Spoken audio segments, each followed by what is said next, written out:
Good morning, everyone. Ryan Yarbrough here. I am your Regional Technology Director, and I am joined by Maria Responti, who is going to be from Wellington.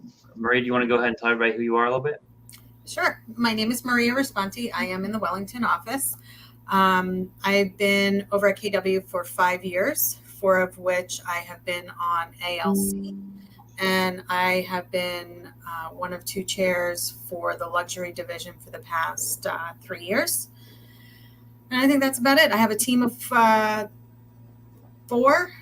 an admin, a TC, and another agent associate. All right, awesome. And what Maria does extremely well is events. And today's whole topic is going to be around 201 Plus Club. As you can see in the top right-hand corner, we're celebrating 201 Plus Club all year long. And our focus has been on all the strategies. We started by talking about how to get to 201 Plus. That consisted of working your database, which is going to be your sphere of influence, the people you know, like, and trust. And then we went to online lead generation, and we also talked about open houses. Now that you've got 201 contacts, hopefully in your database from that, we're going to start moving forward with it. So we're going to start talking about events. What events are another strategy within how you can add to that database, and also how to keep those clients that you currently have happy and keep them coming back, right, Maria? Yep. Maria does a great job of that. So we're going to let her kind of give her strategies on how she's developed her game plan or her systems and models around events. So I'll let you kind of speak on that. All right. So when you're planning an event, it can't be 2 weeks from now, right? I plan my events at minimum 2 months in advance. I try to do it 3 months in advance and lead up to it. And it's really a precise deadline for each contact. You have to have a save the date. You have to let everybody know something's coming. You can't just surprise them with, hey, next Thursday we're doing a client appreciation. So you do a save the date. I do an evite, and then I do a text evite. And after that comes an email and a phone call. So between spam, emails, or even text messages now, if you're using Twilio, sometimes your clients don't register the phone number with who you are, so they delete it or they don't open it. Then an email, they may open more than an evite or a text. And then you got to get on the phone. You have to call and say, hey, I sent this to you. We're having a great event. I would love to see you and, have you and your family attend. So you can't just send out one generic email and expect everybody to just show up. You then have to have your vendors involved, and it's not just to come say hello. They have to contribute to the event. If you can use a vendor's office, or in my case, in October, I have one where a client of mine owns a restaurant. So we are having the client event at the restaurant. Promotes their restaurant. They're only around a year. It'll bring people from surrounding areas and even further away to come and celebrate. And then for me, the biggest part about a client event is it's not about me. It's about the clients. And it's networking the clients together to see how they could benefit from each other. So I have the client who owns a restaurant, and then another one who owns a bakery, who now she sells her baked goods in their restaurant, right? So it's bringing people together that I know that my clients could each benefit from one another. So it's a win-win, right? It's a win-win for everybody, right? So I'm not coming out of pocket a lot of money. My vendors who I'm loyal to are asked once a year to participate in the client appreciation, because if it wasn't for my buyers, my inspectors don't have, an order to fill. And then if my sellers are using my title company should be able to get to know them, meet them. Who knows what needs they're going to have later on? Maybe they're going to refi or something. But especially when Zoom was in, and now you don't even have to be present for a closing, I think it's important for that title company to come and see their client as well, because you never know when they're going to sell again. I had one client, say, "Oh, great, are we using the same title company? And is your admin still the same, or my TC is still the same TC?" And it's great when you get to put a face with a name and, a part of the transaction.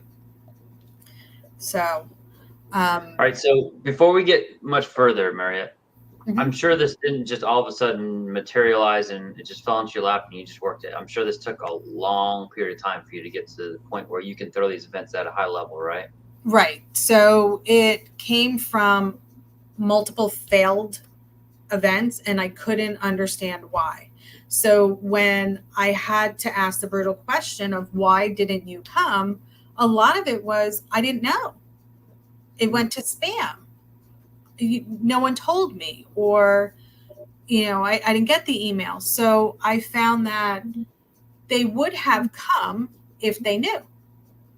I figured out that you can't do things 2 weeks in advance because people have commitments, kids have school, there's sports, travel sports. So you really have to bring awareness very early on to what your event is. So how often are you doing your events? I do one a quarter, and toward the end of the year, I try and have two. One is more specific to the buyer and the seller, and then the other one is more specific to family. Right? Bring the kids. We're going to have, uh, you know, an event at the park. The kids could play. The sidewalk chalk event in the summer. You have to know your clientele, right? So I have a lot of families, and everything revolves around kids. So one event is the children's chalk. So they have to come up with sidewalk chalk painting or whatever, and you invite all your clients and you go take pictures, and everyone's got to vote on it, and then they win a gift card to some bounce house jump zone place, right? Is there any food or anything involved? For that, there's food at the winning day. Like what you win will sponsor like the family and 3 friends or whatever it may be. But they're doing sidewalk chalk at their own house. So we send them the chalk, we label it, this is the day, take a picture, upload it, and in the summer it's great. So it's not like you don't even have to go to a location then. No, not at all.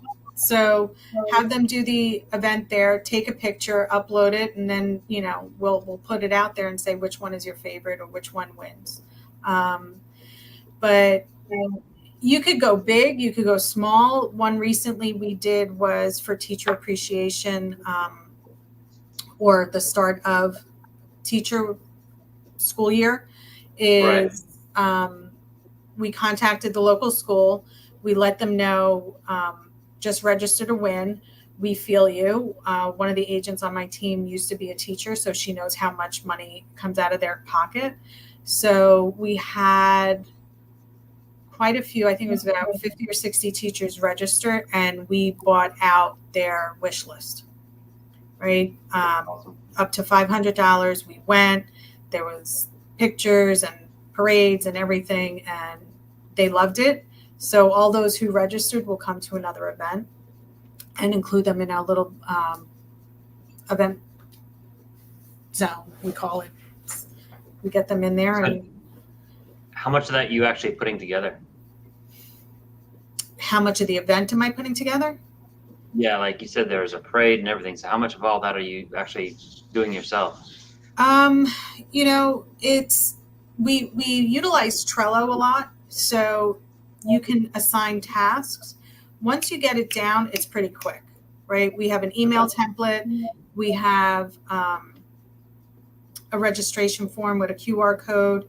They're already laminated, so we just drop them off, and we just do it over and over. It's the same thing, right? So once we buy out the list, it all gets delivered to whoever location, and it gets wheeled in with a big basket and balloons and pictures, and again, it's not us. We're not in the pictures. We're not anywhere. It's the teacher. She won. She was excited. She couldn't stop sharing it. And we're just a little hashtag at the bottom, right? But it's the acknowledgement at the school that gets people. And I tell people all the time, I'm not necessarily after the kids and the families and the parents. If I can make the teachers happy, they have enough conversation amongst themselves to say, oh, they were really great. They brought out our list, and it wasn't just a $50 gift card to Amazon. So, Right. And then again, it's everybody. It's everyone participates in it. It's not just us. Vendors are on it behind the scenes, and So Maria, how long have you been doing that event in particular? That one we started last year, and it was successful. We did it again this year. It was just as successful. I did it at my son's school, which was great, and they loved it. But one of the spaces that I work hard is my son's school, because I'm there all the time, right? So my events there are big. So for teacher appreciation, I kick it off with a food truck that comes in. There's branded items, but it's to a point that I don't even have to brand anything. They know me. They know my family. They know my husband, my son. We're all there together. We're loving on them, and we're in the background. We're not even part of it. So that has been a very successful event. You say it's successful. How do you judge it being successful? What does that look like to you? So it's recognition, brand recognition. And since I've started it, I've probably closed 7 or 8 deals without even having to say anything. So anything invested into it, I've made back 10 times. Over, if not, over and over again. Yep. And it's really just she's the one I was talking about. Go talk to her. And now even the parents are referring people to me, where it was always just about the teachers. Some of the questions I'm asking you, I'm trying to think, if I'm a new agent and I'm trying to do this, what are some of the things I should start looking to do first? So you want to find a very specific group, right? If you go 100 people deep, it's never going to help, right? So if you're part of a PTA, or you're part of, say you're a classroom mom, or your husband is a police officer, start small. If you have friends or family that has kids, right? The sidewalk chalk takes nothing. You can get chalk at the dollar store, or $1.25 now. And you just send it out. You put a label, you're making it yourself. You can get it all done less than $50, right? And start small, and then, take it bigger. It's not about what you're doing. It's about who you're trying to get in front of, right? And who you want to be a presence to. So I tell people always to start with a smart group of people that could influence others to come into, your sphere. We've started Coffee Talk in another city outside of Wellington, and it's been successful. We've had lenders involved in it. We've had clients. It's intimate, where then one invites another, then one invites another. It may be in a clubhouse. It may be at Starbucks. But it's not inviting the entire database. It's inviting a small group, making an impression, doing it again. And then as it grows, it'll grow organically as well. It's when it grows organically that those little spaces work better, when it's organic. You want to go big, you can go big, but make sure that you have enough people to show up, because it's nothing like having a Saturday afternoon event and no one show up. I was never successful with the seminars, right? I was never successful with that. For me, my success always came with families. You have to get people involved. If there's a new business in town, get with them early. If there's a new restaurant, get with them early. work out a deal. Um, and really, if you have any type of vendor that wants to invest in you, let them invest in you and work it out with them as well. So I hear you say start small, excuse me, and also hear you saying that you should stick within a niche with when you're starting small, so that it's something maybe that you enjoy, that's something that's close to your heart. Because I would assume that would help and drive you to want to do it as well. It's Correct. it's hard doing something you don't enjoy doing, right? I mean, Right. you hear a lot of the reason why you may be doing events is because you probably don't enjoy making those phone calls to your database saying, hey, do you want to buy, sell, or invest? This just makes it easier. You still got to make those phone calls, but those phone calls are more like, hey, you're invited. Right. You're calling people you know, right? It's not a cold call. It's just saying, hey, Jane, I haven't seen you in a while. We're having this event. I'd love you to come by, right? If money is an issue, do it around Red Day, right? We do a blood drive. How many agents are calling their clients and saying, hey, we're doing a blood drive. Last year we saved 135 lives. That's a great, that's a great piece of information to share. And it doesn't cost you anything. And you're calling someone you know. So don't step Even more fun, do it around outside of your Halloween. comfort. Huh? Even more fun, do it around Halloween. Right. Right. There's people who love Halloween and they do this, you've been booed. That's not Yeah. me. I can't do it, But for mine, one year I had coloring books that were branded with little crayons for the little ones. And yet the big kids were like, hey, can I get a coloring book? I'm like, sure, knock yourself out, but do you want candy? But that's a great way to farm your own neighborhood, right? I'm your local agent. Here's a Twix. I don't care. Whatever it may be, it takes nothing to put a label on something. Maybe it's 2 days or 3 days before, getting little plastic bags, putting a label on it and putting it on every door and say, here's, a trick or treat bag. There's so many things you can do, but you have to do it well in advance, right?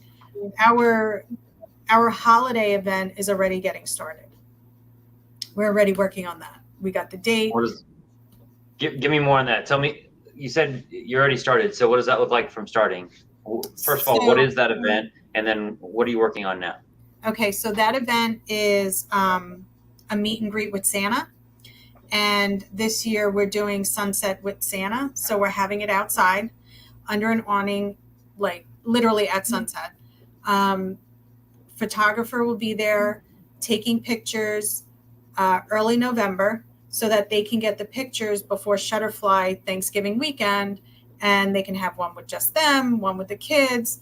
And we have one with Santa, and then we have one with Hanukkah, right? So we have a lot of interfaith relationships here, and we have traditional only Santa, only Hanukkah. And we just have a little meet and greet again with the clients. We rent out a space. All the vendors, my vendors have been contacted. This is what we're doing. This is what we're expecting. This is what the commitment is. Let us know if you're in or not. And that's what we do. Santa shows up. We'll have a candy bar or a craft station on one side, candy bar on another. Food will be served, and it runs usually about 3-4 hours. And then everybody will get a download of their picture with Santa. And that we've been doing now for 3 years. And it's always been a success. We usually get 60, 70 people there. Awesome. So we didn't talk about this ahead of time. I didn't know you were going to even bring this up. This is something similar that I've done in the past, and I love. This is kind of close to my heart in the fact that I've always done what we call a family portrait event, and I keep it very small. There's about 12 to 15 slots available during the day. It's just a 15-minute session. Have a photographer come take the pictures, and photographer doesn't give them anything there. They get that through us. That's how we get their address and their phone number. We make sure that we're registered ahead of time. They come. We've got vendors at the event. They can meet the vendors while they're there if they'd like. There's food while they're waiting for their session, and then they go up to their session, get their photos taken, and then when they leave, we're able to mail them an email of a few of the shots, but then we also send them by mail an 8x10 of the Right. shot. And then the following year, coming close to it, as we start advertising for the next year's event, we send them a small ornament with photo in it, Oh, and it's got our logo on the back of the ornament. But it's just a good reminder. Hey, it's coming up if you want to do this again. We've got quite a few people who like doing it. They're like, hey, when is that coming again? We want to do right. that. So it's a yearly thing. So it's a very fun event. That's my favorite one to do. Me too. Me too. It really gets people involved. And again, like I said, it's 12 to 15 people that you're allowing to come in there. I mean, they can bring their family in during the event if they want, but it's only 12 to 15. So the key on that is making those phone calls, because you're just making the phone calls to invite them. It's not about how many people come. And we did discuss that before the calls. It's not about how many people invite. It's not about you. It's about them, and Mhm. making sure you just make those calls. It just makes these calls that much easier, right? It's so true. And I've always said that like my lead gen is very different, right? So I'm in the office by about 7:30, quarter to 8, and I leave somewhere around 3, but it's a powerhouse all day. And then, in the car is when I'm making those phone calls. Um, and then to keep track of who's invited, everyone's got a tag in command, right? So we have the Right. VIPs, our sphere of influence, buyers, sellers, everybody who's been in that year. It's very specifically tagged. They have been exported out of command and imported into the Evite or Punch Bowl, whichever one we're doing. And then that spreadsheet becomes our checklist. And it's not printed, it's literally in a spreadsheet. And it's okay, Evite sent, text sent, call made. And then there's a column of notes. What are we doing? Why did they Right. call? What else? So the one things that we do that are small is not necessarily an event, but a drop off. We'll do a drop off, once or twice a year. And it depends on who is receiving something or not. And I know right now during hurricane season, a lot of people like to drop off cases of water. Um, I'm 4'11". That doesn't work for me. Too many cases of water. But it's really finding something that you could commit to, and the people you could commit to, right? Whether it's birthday cards or Dunkin' gift cards, there are people who can do that all day long. I'm go big or go home. I can do it in mass amounts, whether it be 100 people or 10 or 15 people. And I do like those 10 or 15 people because it becomes very intimate. One person could lead to 3 referrals, Right. and it's always the value you're giving back, right? I'll have my handyman there, and then 5 people be like, oh, Diego, because he's there before we close or after we close, whether it's a buyer or a seller. And he told me, he's I like, love that you're idea. the only one who I've ever been invited to. He's like, and then I see all my people again. So it's really, I like that idea. The only thing that bothers me about that idea is sometimes they end up getting so busy you can't ever get a I hold of them again. know, But at least you're helping them. I know. And that's why I've tried not to overwhelm one person. So I've tried to categorize it. Like he's good at this. Like there's one that can do everything. Then there's one that could only do like certain things, and Mm-hmm. maybe one who's just starting out. But it's great when you can see the connection, especially year after year. Like, oh, Right.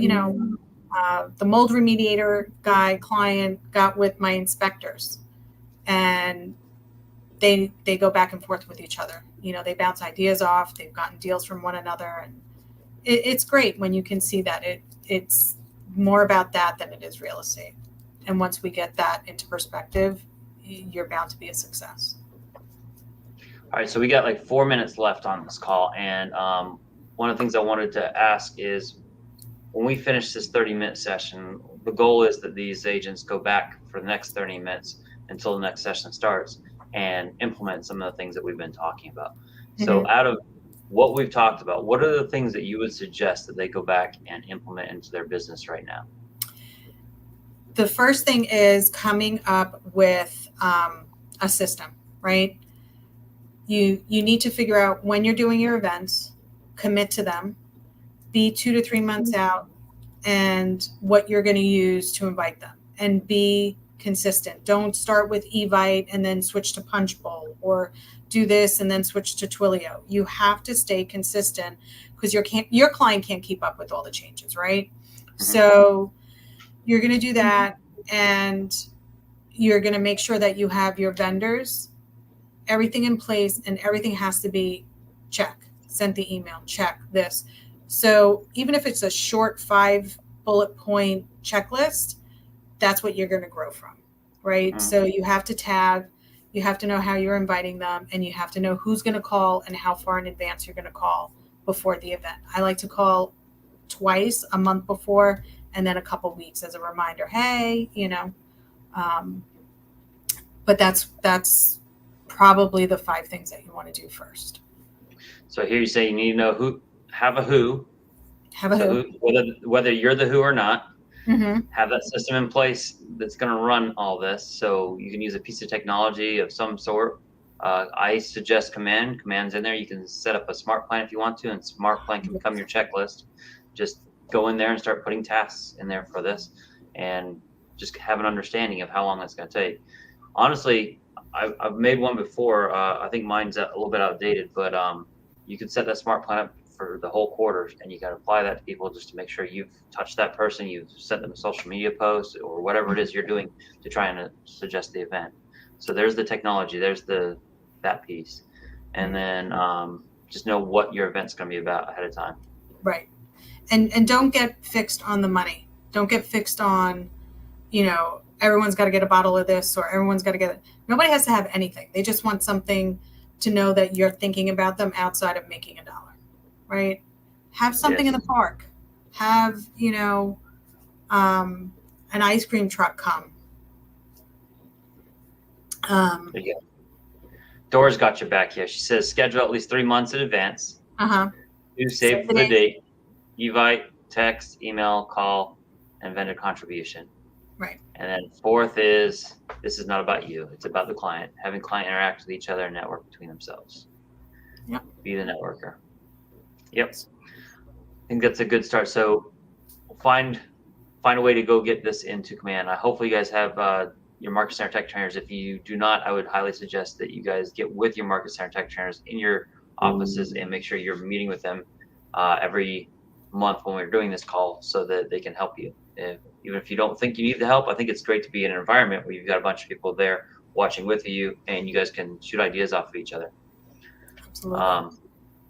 I know Dora's got her training room open there and over in Wellington where Maria's at, and I know we've got several our market centers open. So congratulations to you guys for getting this up and going. And Maria gave you a wealth of knowledge, and our tour is going to continue today because we've got 2 more guests that we're going to have come on and talk to you about events. Maria, thank you so much for sharing your knowledge, and hopefully some of you guys took something from this today and you feel inspired to go and start your own events, because really they are so easy to put on as long as you don't overwhelm yourself. Keep it simple, start from there. Use the tips that Dora put in the chat that came from Maria, and I think you guys are going to be pretty successful. I think I add one more to it. Don't be afraid to fail. Absolutely. Just like Maria said, keep it really small, because I know my first event, I had 1 person show up. I had none. There you go. It was my vendors and me. Yeah, I had vendors, and I don't even count that. They count, but I mean people I invited. I had 1 person show up, and it happened to be a neighbor of mine. And I was thankful for them coming because it made me feel at least a little bit better. But I learned a lot of lessons. You know what? During that whole process, it was kind of good because it was like a dry run. It gave me a chance to go through the motions of I need to get this stuff, and I forgot to grab this stuff, and it helped me develop that checklist. I agree. It's okay to fail. All right, so Maria did provide us an item of value, and we will make sure that's on the website and available for you guys after this call is done. We will download all this content and get it back up to our website and make it available for you guys, okay? Alrighty. All right, thank you very much, Maria. We are going to, right now, I'm going to give you a quick message from our president, Mark King.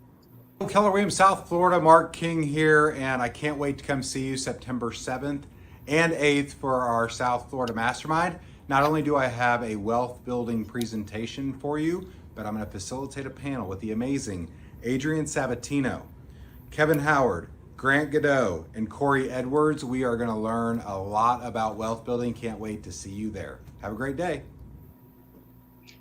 So if you are not signed up for the Mastermind event in Fort Lauderdale, it's going to be amazing. There are still some tickets available for it. Highly suggest you go and register and come. I'll be there. We'll have some of our tech trainers there. I'll have a booth out there so that we can answer any questions if you want to come up to us and ask any questions. Also, if you've got a great idea and you'd like to come on, take command and talk with us and share with the rest of the region, I'd love to hear from you. Again, you're going to have Mark King there.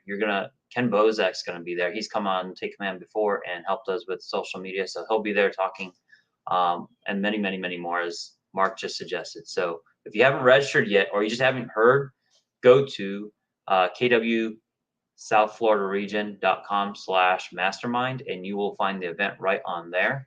And I look forward to seeing you guys in the next session. And again, you're going to take 30 minutes and speak with your Market Center tech trainers. If you don't have one set up right now, try and take the information we just talked about in this last call and go ahead and set up a plan. Even if you're not ready to do it yet, put a plan together and start working that backwards. Maybe you can start doing that in January. All right, guys, we're going to take that break now. I'll put some music on the background. Don't log off. Just stay right here, and we'll be back in 30 minutes.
We break up and you slam the door. I messed up on the bedroom floor. What the hell do we do this for? I push you out but you come back. That attraction, we can't fight that. Oh, keep telling myself that I should let go, but I hold on. And oh, keep telling myself that I should move on, but I don't. 'Cause we got that mad love, we got that sad love, we got that fun love, we got that young love, yeah, that dumb love. 'Cause we got that mad love, we got that sad love, we got that fun love, we got that young love, yeah, that dumb love. We got that love. We got that, we got that, we got that. We got that, we got that. We got that love. We got that, we got that. Kiss me and the world disappears. Tell me the things that I wanna hear. I just wanna stay right here. You push me out, but I come back. That attraction, we can't fight that. Oh, keep telling myself that I should let go, but I hold on. And oh, keep telling myself that I should move on, but I don't. 'Cause we got that mad love, we got that sad love, we got that fun love, we got that young love, yeah, that dumb love. 'Cause we got that mad love, we got that sad love, we got that fun love, we got that young love, yeah, that dumb love. We got that love. We got that, we got that, we got that. We got that, we got that, we got that.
If you would keep me waiting, I would wait a lifetime. In tricky situations, I will be a lifeline. Nobody's meant to be fighting alone. That's why I'm taking you home. I never felt something like this before, I know. Keep coming back for your time after time. Maybe I'm losing my mind, but I know I'll never leave you behind, no. Baby, I got you. When you feel like falling, I'll be there to prove, yeah, that baby, I got you. No matter the distance, no matter the moves, yeah, baby, I got you. When you feel like falling, I'll be there to prove, yeah, that baby, I got you. No matter the distance, no matter the hoops, yeah, baby, I got you. I got you. I got you. I got you. Baby, I got you. I got you. I got you. Ocean in between us, still I feel your heartbeat. There's something about you, baby, that makes me feel complete. Nobody's meant to be fighting alone. That's why I'm taking you home. I never felt something like this before, I know. Keep coming back for your time after time. Maybe I'm losing my mind, but I know I'll never leave you behind, no. Baby, I got you. When you feel like falling, I'll be there to prove, yeah, that baby, I got you. No matter the distance, no matter the moves, yeah, baby, I got you. When you feel like falling, I'll be there to prove, yeah, that baby, I got you. No matter the distance, no matter the hoops, yeah, baby, I got you. I got you. I got you. I got you. Baby, I got you. I got you. I got you. I got you. And the world is going wild when they come for you. And the river's running dry when it all falls through. Don't you worry about a thing, baby, I got you. Yeah, baby, I got you.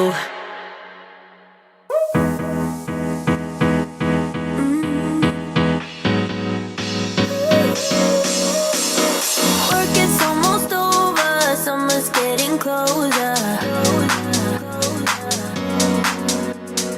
No time to be sober, sunshine on my shoulders. I'm alive and breathing, living my best life. Love is on my mind and it's making me high. I'm staying in this moment, though it's hard sometimes, but I work it out every once in a while. I feel the love, I feel it growing every day. I feel the love,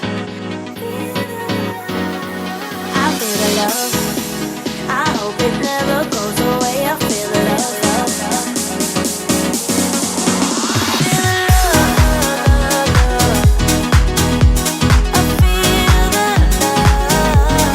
feel the love. I feel the love,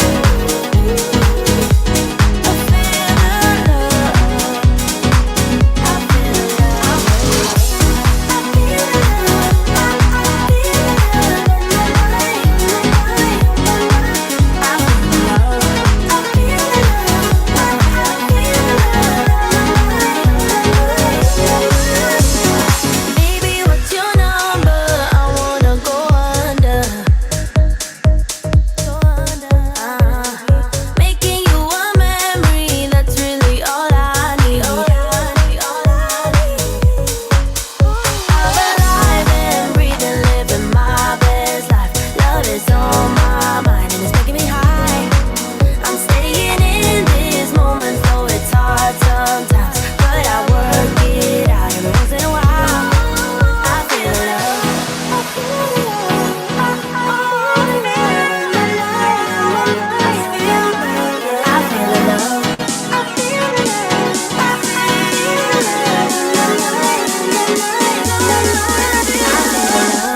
wish I could be strong, survival on my own.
Ryan, I think you're muted.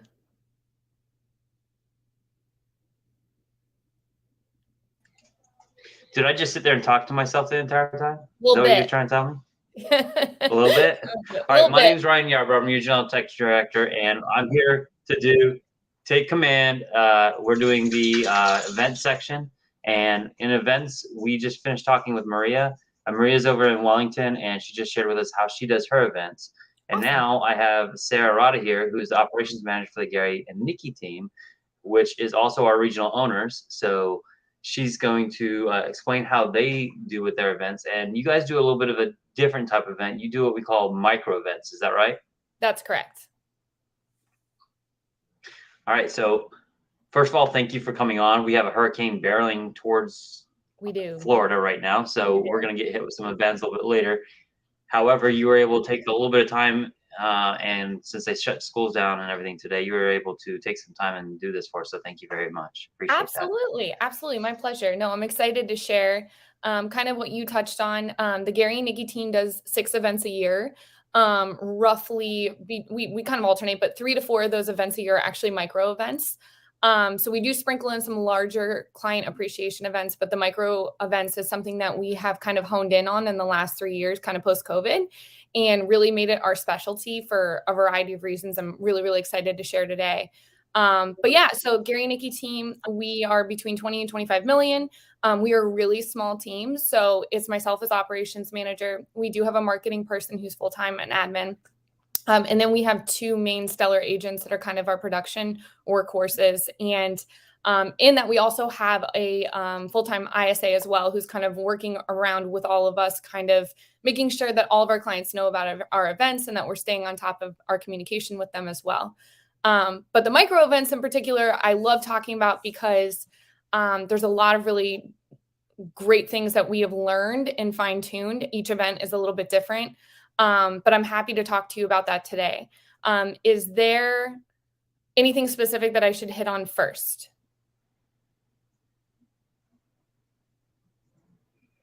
Main thing is, let's go back to what you said. You post-COVID started doing the micro events. What kind of pushed you into that? Sure. So Gary and Nikki team is 37 plus years old. So we have clients in our database that have actually purchased or sold a home with Gary and Nikki themselves who are no longer in production. So one thing that we really wanted to do was really pick from that ginormous database that's been inherited to us all of these years, who are our stellar A+ clients. And that's people that consistently refer us. That's a big thing. And then also we started to really look at who are our hot, we kind of dissect and who is our hot buyers, who are our hot sellers, where are they coming from, what do those sources look like?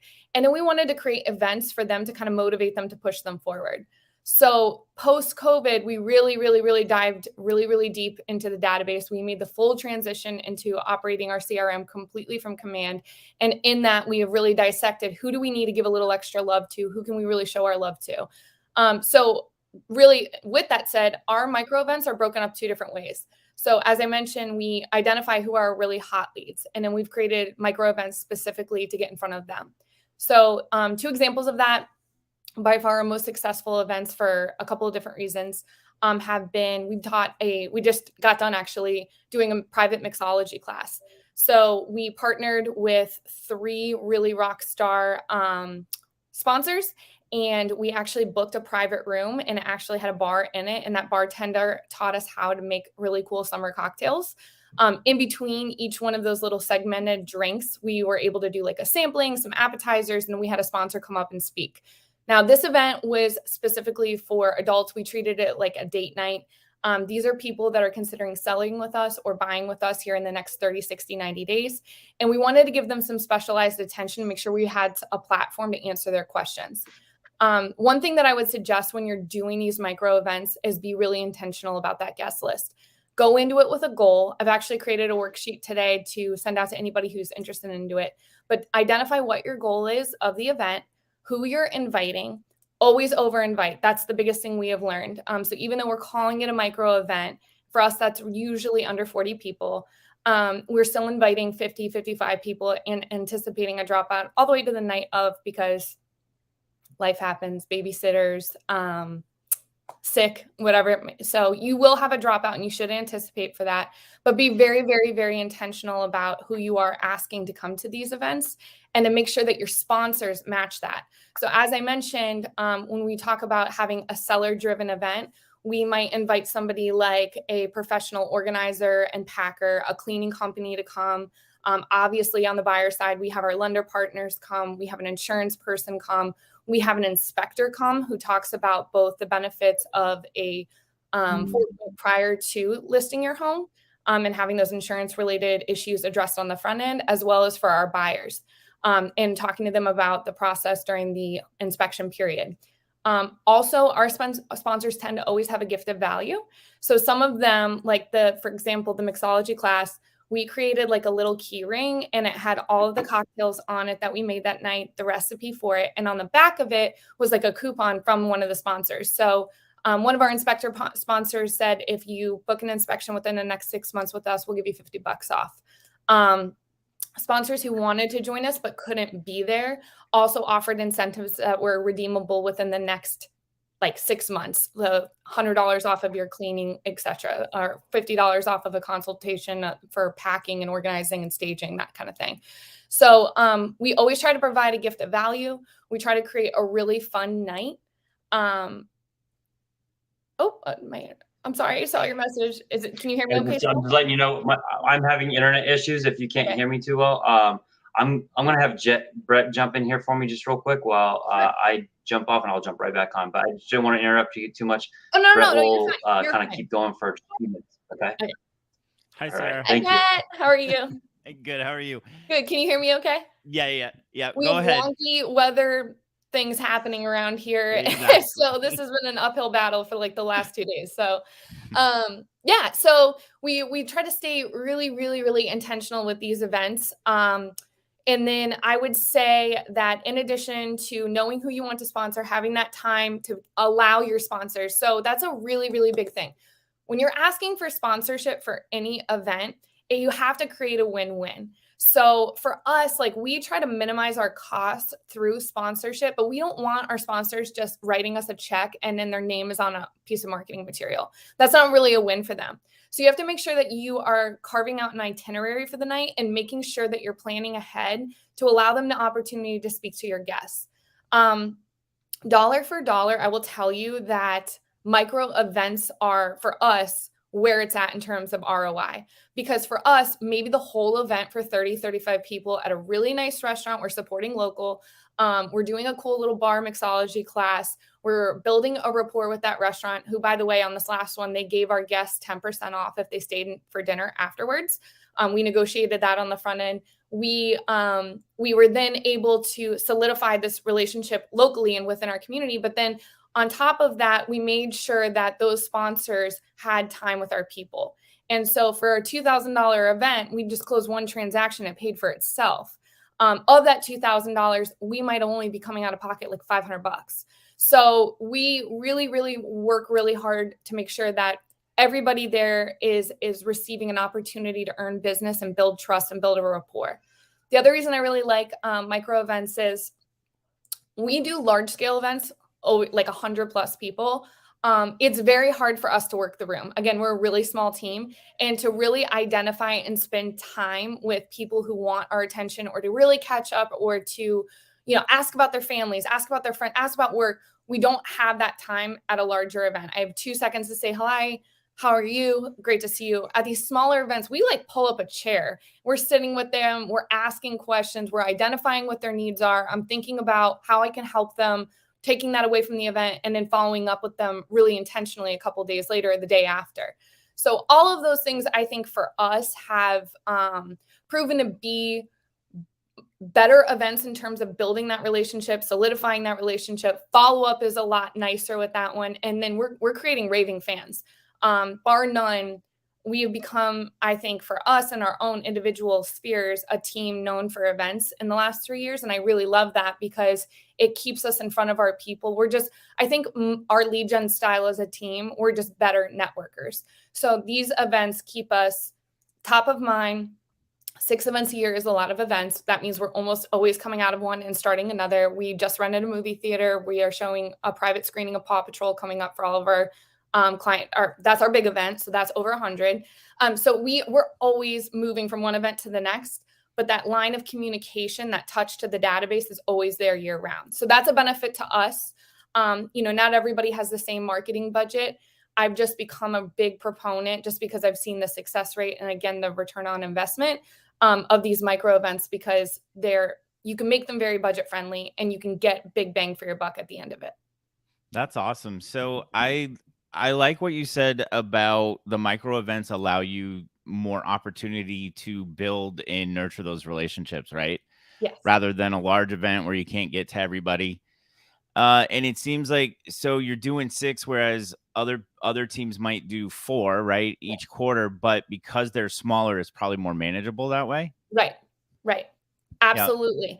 Yeah. And also, I will tell you, so I gave you the example of a mixology class. One we did was a private wine tasting at this really cool downtown little kind of micro winery little place. It was super cool. We did a giant charcuterie board and everybody kind of just sat around, and we had someone there talking about the wine and giving us a little bit of an education piece, but again, incorporating the sponsors. My favorite micro one that we do, though, we did it last year, was our first launch. This year we're tweaking it. And this is a good one because lean into your market centers. So we're a little different. Gary and Nikki own our market center, but reach out to your OPs, lean into your market center. We host on Saturday a private breakfast with Santa. So we hire a Mr. and Mrs. Claus, and we do like donuts and pancakes with Santa. People come dressed up in their jammies. Last year they were dressed up in just Christmas clothes, but they get their family photo with Mr. and Mrs. Claus. It was a huge event. Last year, the learning lesson was we did it on a Thursday at 7 p.m. I thought for sure, I was like, no one's coming to this thing. Like, this is too complicated. There's too much going on. It was amazing. They just came out of the woodwork. They were so excited to see Mr. and Mrs. Claus. Again, over invite. But again, we didn't pay anything, obviously, for the venue itself. We paid for the Mr. and Mrs. Claus. We paid for snacks and treats. We had one of our team members brought in their giant Bluetooth speaker. We had Christmas music playing. We bought a couple of Amazon games. You can make these things super budget friendly and get a huge return out of it in the end. So another one we do is our pie drive-by. That's a little bit bigger, but we also host that right in our market center parking lot. And we do it after hours, like 4 to 6. We have everybody come right the week of Thanksgiving, the Tuesday before. They come through in a drive-through and they're rolling down their window. We've sent them a mailer. They're redeeming it for their free pie. And we're having a quick interaction with them. We're wishing them a happy Thanksgiving. But again, not a lot of money spent. All we're spending it on is pies and our mass marketing. So you can create around your budget, which is my advice for sure. I love that you brought up the holiday pie thing, because there's a part of a contact record in Command where you can create custom fields. And that's one of the things I always educate to, is you could do that as holiday pies, and you have your drop down of the different pies you offer, and you record what pie that particular contact got the year before. And then it makes your calls a little easier next year. Hey, you got apple last year. Is it the same this year? Yes. Right. So it's one way you can use Command for that. We also had a comment on YouTube. Do you use specific smart plans to follow up after the events? Yes. So ours are, again, it's a little different. We've customized ours to, again, our database is 37 years old. So I have 21,000 contacts in there. So they're divided up a little bit differently, but specifically immediately after an event, we all meet as a team and we call everybody who came. That's our first initial contact right after. And that's the next day. And it's a thank you. We are so appreciative of you coming. On that note, something that we have picked up, we've heard from other agents, if you have people who say that they're going to attend your event and you're looking at your clock and it's 6 o'clock and your event started and they're not there, text them on the spot. That's a huge thing. We have had people who were gravely ill, something really, really serious happened on the way, and we were able to proactively follow up with them the next day, whether that was, another care call, being in the know, and it shows them how much that you matter, that it's not just an event that you're hosting. We were really looking forward to seeing you there. And it holds them a little bit accountable too. They're usually very either, like I said, apologetic or kind of embarrassed, like, oh my God, I totally forgot about it. Even though you followed up and you've reminded them a million times, it lets them know that it really matters to you. That's a really personal relationship that you really, really want to foster. So make sure that you're doing that there. But then you're following up the next day.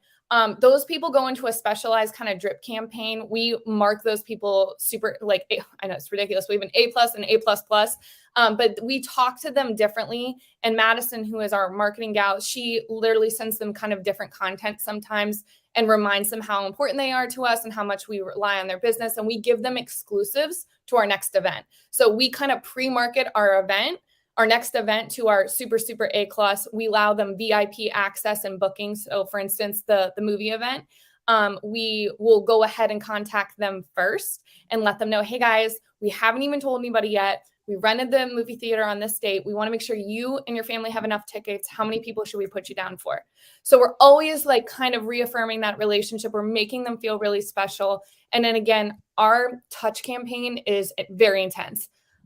We are constantly talking to our database until you hit unsubscribe or stop calling me. So it's text messages, it's emails, at least weekly. It's a monthly newsletter. It's postcards.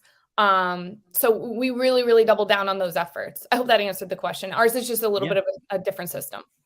So Sarah, you mentioned it briefly, and I know what it is because I've been in the business 20 years, but not all of our audience has. So when you say A+ and A++, that comes from an old way of ranking our database with A, B, C, D buyers and sellers, right? So on your team, what's the difference between A+ and A++?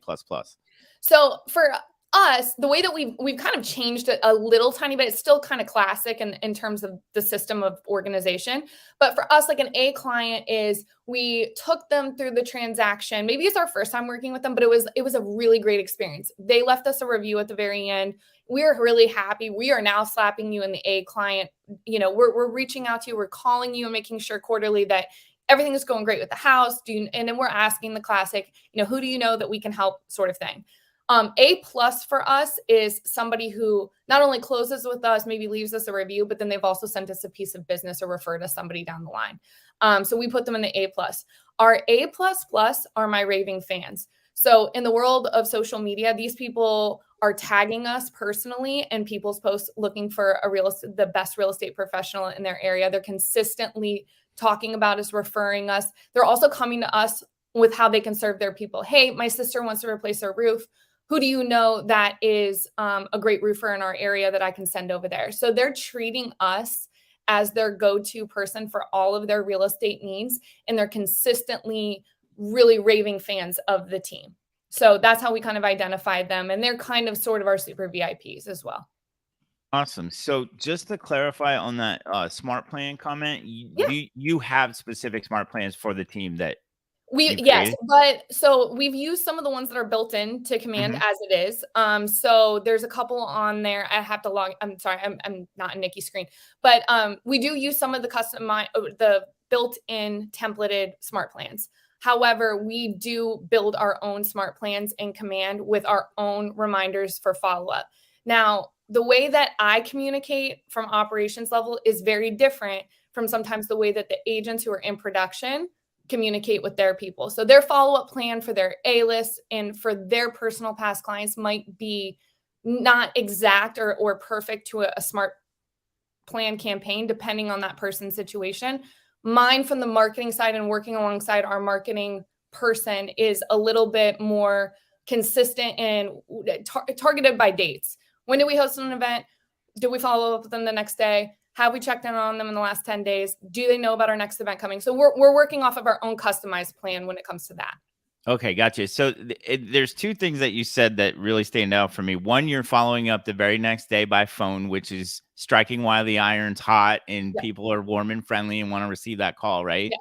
Yes. And you mentioned that if the event's starting at 6:00 and the people you're counting on to be there aren't there, that you text them. I know I would appreciate that text because I'm one of those people that knows that I had something to do and I couldn't remember what it was. So when I got that text, I would be like, oh my gosh, Sarah, thank you. I knew there was something. I'm on my way there.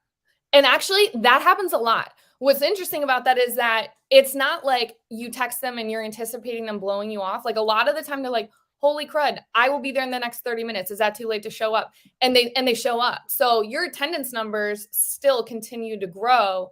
And the bottom line is you really, again, holding your budget accountable. These events, like some of the ones that we do with restaurants in particular, we have to kind of prepay that 7 days out and give them a head count. It is critical that you are following up before events, the day of, the night of. Like we are annoying by the time an event comes around because I've already called you, I've texted you, I've emailed you. Most of the time you've gotten a postcard. My ISA is behind me again, confirming you the day of. And then now I'm texting you at the event, like, where are you? You said you were going to be here, kind of thing. So they know that like when we are hosting and you say yes, that we really do anticipate you being there. So as a result, our actual, from the RSVPs that say yes to actual showing up, we actually have kind of closed that gap in the last 3 events, just by being kind of really, really diligent leading up to it and making sure that they're aware that they didn't forget, they've arranged childcare, they plan to be there, outside of an act of God. So, that really and truly, I would say the last event, I know we had 34 confirmed and 34 people came. So it was no problem on that one. Yeah. That's a good success rate, huh? Yes. Yes. So you mentioned that you have this upcoming theater event, which I find fascinating. I've heard other agents and teams have done that. Can you speak a little bit to the logistics of that as much as you can, what that looks like? Because I'm sure that intrigues a lot of our audience. And like, I'm thinking, how do I even go about that? Okay. So I love that you asked this question. This is the second time we're doing this. But I'm super excited about this one this year. So this is kind of pre-marketed behind the scenes of planning this thing. So we have a really good relationship with our local AMC 20 manager, because the event last year was great. And that was our first trial run at it. So first ahas and takeaways from doing it this year to doing it last year. Last year we did it at a Sunday. Last year it was at like 1:00 and we did the Buzz Lightyear movie. So first advice for you is to, at the beginning of the year, look and plan your event around a really great, I hate to say it, but like non-political, crazy something or other tied to it. Just a really good, heartwarming, kids, family-friendly movie for everyone. Obviously, certain people are going to have certain opinions. You cannot please everybody. But pick a movie that really speaks to you, your brand, and what you want to accomplish. For us, again, we kind of identify what are going to be adult-only events. Again, we just come off of our mixology class, so that was purely just mom and dad night out or just couples night out. And then now we're moving into a really fun family night. So we're looking for something that is going to appeal to the masses in our database and that they can bring their kids to, because that's always a huge objection why people can't come to things when you do it during the week and it's an adult-only thing. So this year we're going to do it on a Saturday. We actually did a poll on social media to figure out what time worked best for everybody. And it was a resounding, let's do it in the evening. So this year it'll be a 4:00 showing of Paw Patrol. And this is going to be the second weekend that it's out. It comes out, I think, on like the 29th or 30th of September. Okay, We're doing ours. It comes out on the 29th because it's my 29th. son's birthday on the 29th, and he's all excited I that know that where you'll movie's be. coming out on his birthday. Yeah, so it comes out on the 29th. October 7th, that Saturday, we're going to be doing our viewing of it. But for us, the marketing starts here in the next week, because we want to make sure that our people that have young ones that are like super amped about this know that we're hosting this event and know that they don't need to pay to go see it opening weekend, because we're going to cover that cost. So we worked it out with the theater where it breaks down to us. I have no problem with disclosure on it. It's like a $2,500 expense. It's about 80 seats in this particular theater that we chose this time. Last year we had a little bit more seats, but they've just renovated and done this thing. But that also includes a small popcorn and a small drink for every single attendee.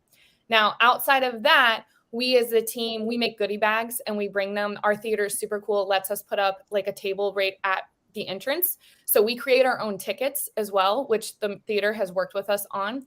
So we send out mailers.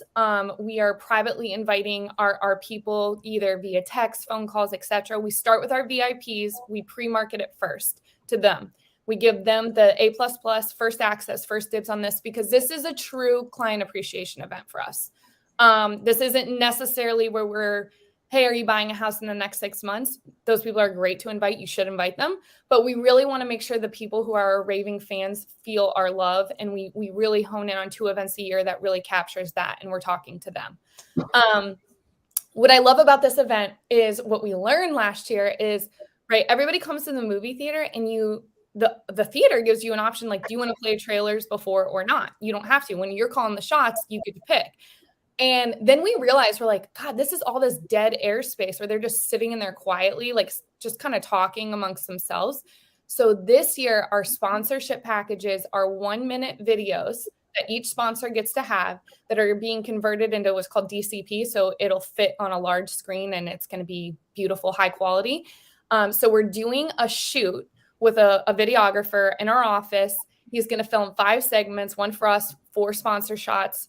And it's going to play like rolling the entire time, 30 minutes prior to, really high quality edited videos. But that's how we're going to offset the cost to us as the team, while also giving our sponsors a 1-minute video that is not about the event. It's just about them, that they can use part of their marketing for emails, YouTube, social media, what have you. So it's a gift of value for them. It's the win-win relationship that we're looking for. That's a huge win-win. So your vendors are basically the opening trailers. Correct. That's awesome. Yes. And for us, the Gary and Nikki team gives 5% of all commission to Metropolitan Ministries. That's our baby. That's our cause. And we volunteer with them twice a year. This is also an opportunity for us to raise money. So one thing we're going to do is a QR code for donations towards that. It's going to be tied into raffle prizes and a contest.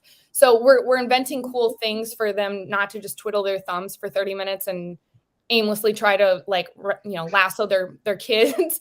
It's an opportunity for them to kind of learn more about the team, learn about the benefits of our sponsors and our vendors, and then also get a feel for what we are, who we are, what our mission is behind the scenes.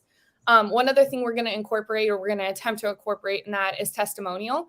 So we're not going to stand there for a minute in front of a camera and tell you how awesome we are. We're going to let our people talk about us.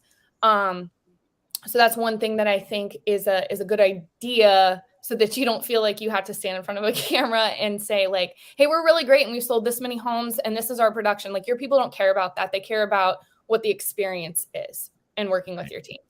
Right. So would Hey, you I say, jumped in real quick because I had a question real fast. Yeah. You said just a second ago that you're identifying those that have kids. How are you doing that? Within our database, the A++ pluses. Well, first of all, they tend to, like I said, one of the biggest things for an A++ for me personally is they're constantly tagging me on social media and anything real estate related. Like a friend, my aunt, uncle, cousin, their friend, the friend of a friend of a friend is looking for a real estate, person. I'm also part of a lot of groups locally. So a mom's group locally. I'm room mom for my son's classroom. I'm on the Saints and Sinners committee for our church. I'm constantly being tagged in groups where people are recognizing me as a realist, like their person who knows. I'm not in production, so everything is deferred to my team anyway, but my team is identifying within their sphere people who are constantly referring them. So we're like I'm literally changing the tag and command from A+ to A++ when you are sitting there consistently raving about the Gary and Nikki team, tagging the Gary and Nikki team, coming to us and raising your hand when you have a real estate need or you know someone who does. So that's kind of the qualifier for moving those people up in ranking. How about identifying those that have kids? So I would say, again, my history is that I've been with the Gary and Nikki team for 4 years. So I have in front of me, sitting on the back of my screen, a 4-year snapshot of the people we've been in front of. I'm still learning anybody who's 4 years prior backwards. Those people that are raising their hands, I'm getting to know them for the first time and their families. I'm fortunate that we have agents on our team that have been with the team a little bit longer, so they can kind of steer us in the right direction. But tagging them in command is huge. Using command to add notes is huge. I have Will Simon on our team has like the craziest memory ever. He can remember things from 4 years ago. He can tell you what their dog's name was. I'm not that person. I have to have notes. I have to literally go back and be, oh yeah, that's the house that we sold. That's where they live. They moved there because of this school. And that's how we're following up with them is our notes. We also train our ISA to leave us notes. Do not let them not just put anything like looking for a house in Palm Harbor. Well, why is that important to them? Well, they have 3 kids and they need to stay in that school zone. So that's how we're kind of identifying. We're tagging them family. We're linking them or syncing them to anybody else in our database if they're married and that sort of thing. So making sure that you have your arms around your database is big. So you're utilizing the tags and notes for tags that. and notes all day, all day, every day. Kids, how many, what their names are, all that kind of stuff. Your source of business, if they bought at a certain time, who their agent was when they bought with the team, because maybe it's somebody who's no longer with us. I just need to know their history a little bit so that I'm not calling them blind. And then I also can remind them how they know me, or how they know the team, more importantly. So, because again, some of them I just haven't met yet. Yeah. On that movie theater event, is the key there to call the general manager first? Is that how you went about it last year? So I think the first thing I did do, like for us, AMC is the theater that's most centrally located. So I went on their larger website and filled out like an events forum, that I wanted to host an event. From there, that person who contacted me did put me in touch with my local person. I just so happens that the local person is awesome and highly communicative and super willing. And it was very organized. Like I didn't anticipate it. I was like very stressed that this was not going to be organized. There was going to be confusion over tickets.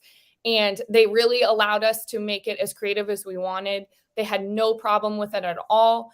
And so that's a big thing when you're doing micro, large events, whatever. Make sure that you're establishing relationships with the people on site. So even if you're going through a larger forum to actually book the initial venue, like something like a movie theater, that's a very corporate entity, make sure you drive. Like I physically went to the movie theater and I was like, who's the manager here? I think we've been emailing. I want you to know who I am. I have to ask you questions in person. I need to see the space. I need to understand. And he was awesome. And it made him feel more comfortable too. So yeah. Thank you for that. I always wondered what that looked like. Yeah, I'm sure a lot of our audience does too. Oh, one more thing I want to add. I know I'm over time. On your micro events, one thing that we do differently with micro events, I want to say this from the beginning, is pop by invites. When you're going small, the team divides up that list. As long as they're pretty local to the office, which most of the time they are, we actually show up at their home. So the mixology one, we had coasters made. So this is really inexpensive. We ordered them on bulk on Amazon. We went to a print shop. We had little stickers made that had no background, so they were just clear. Adhered them to the coaster. They looked custom. They didn't cost us a fortune. We didn't have to buy a minimum. And we went and we drove around. We had our beautiful little pretty invitations, and we knocked on the door and we surprised these people. And we're like, we were just in the neighborhood. We have this awesome event. I want to make sure that you're there. They're so surprised, but they love it. Your people love it. They love to see you. Yeah, I love that you kept you keep everything with the theme, right? So coasters instead of something totally off topic. Right. That's fantastic. Yep. What is the one thing, if there's one big piece of advice that you could leave everybody with for like planning their first event, what would it be? I think the biggest thing and where you can go rogue on this really quickly is that I have a worksheet that's going to take you through the questions you should ask yourself as you're planning this event. The biggest thing is be intentional, like literally go in, like, who do I want to talk to? Start there. That's the first question you ask yourself.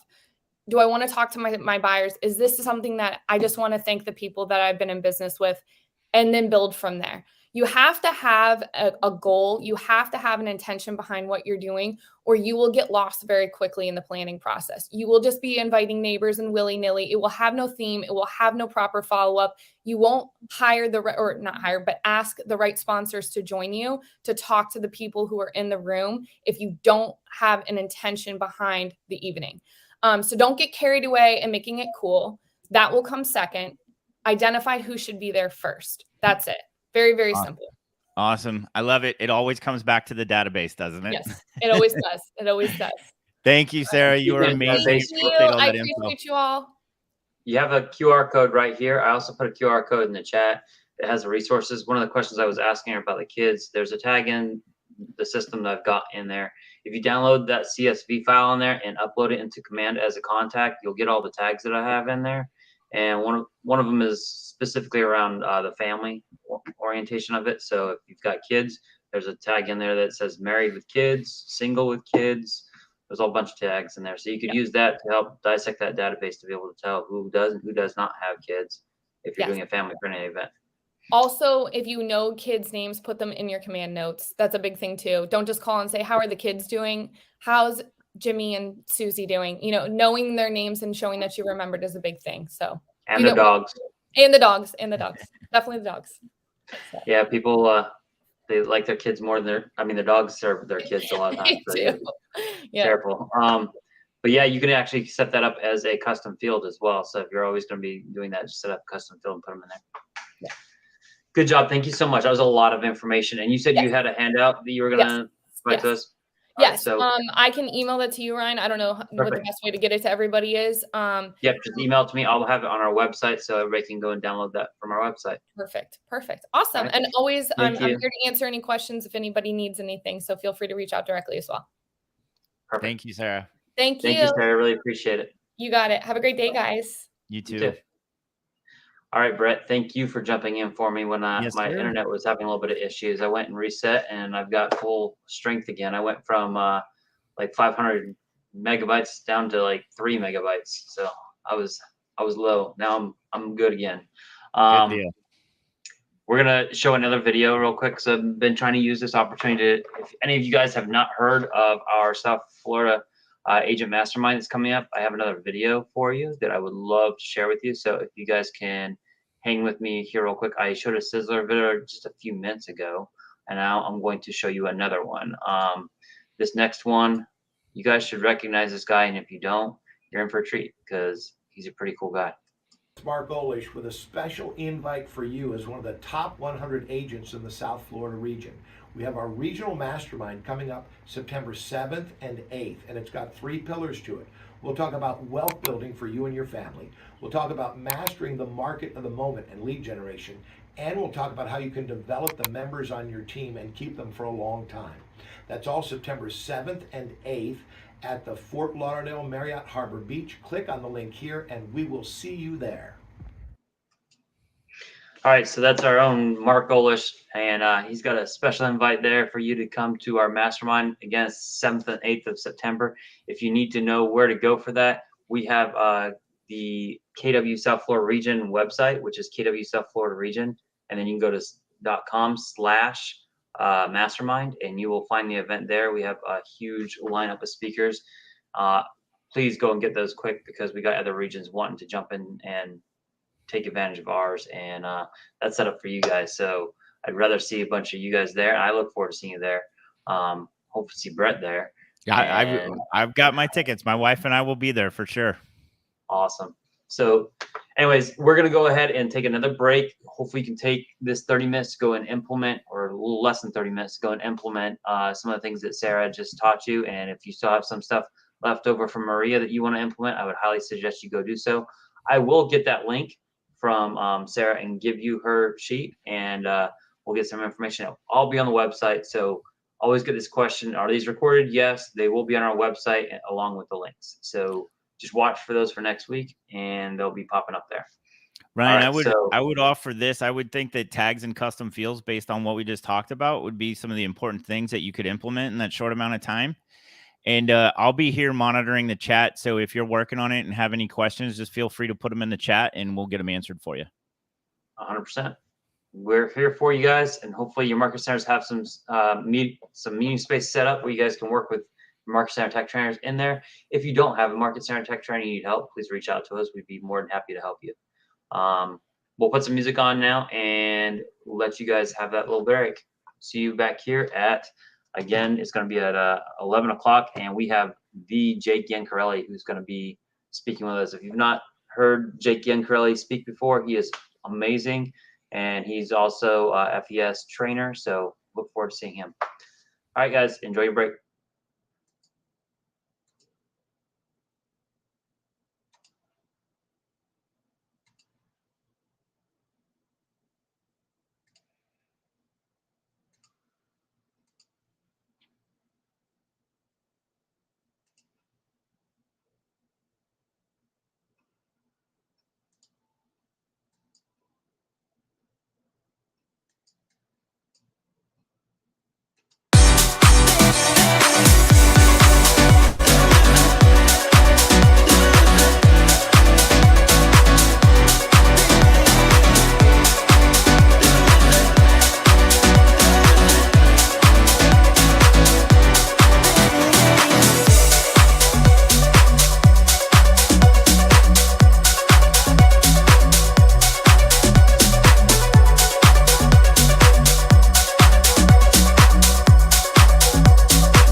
If you would keep me waiting, I would wait a lifetime and tricky situations, I will be a lifeline. Nobody's meant to be fighting alone. That's why I'm taking you home. I never felt something like this before, no. Keep coming back for your time after time. Maybe I'm losing my mind, but I know I'll never leave you behind, no. Baby, I got you. When you feel like falling, I'll be there to prove, yeah, that baby, I got you. No matter the distance, no matter the moves, yeah, baby, I got you. When you feel like falling, I'll be there to prove, yeah, that baby, I got you. No matter the distance, no matter the moves, yeah, baby, I got you. I got you. I got you. I got you. Baby, I got you. I got you. I got you. Ocean in between us, still I feel your heartbeat. There's something about you, baby, that makes me feel complete. Nobody's meant to be fighting alone. That's why I'm taking you home. I never felt something like this before, no. Keep coming back for your time after time. Maybe I'm losing my mind, but I know I'll never leave you behind, no. Baby, I got you. When you feel like falling, I'll be there to prove, yeah, that baby, I got you. No matter the distance, no matter the moves, yeah, baby, I got you. When you feel like falling, I'll be there to prove, yeah, that baby, I got you. No matter the distance, no matter the moves, yeah, baby, I got you. I got you. I got you. I got you. Baby, I got you. I got you. I got you. The world is going wild when they come for you, and the river's running dry when it all falls through. Don't you worry about a thing, baby, I got you. Yeah, baby, I got you.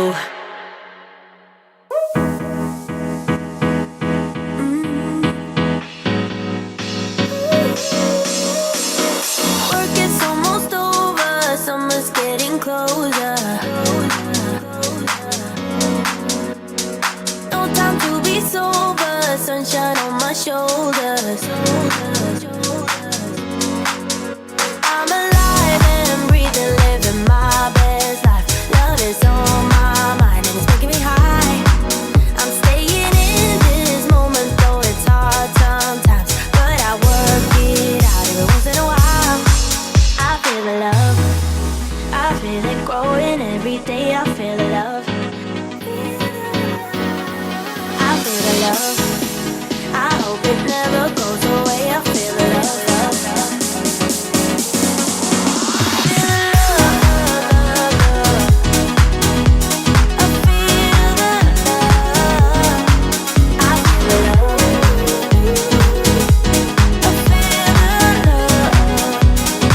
I feel the love. I feel the love. I feel the love.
wish I could be strong, survival on my own, but now I'm running out of hope.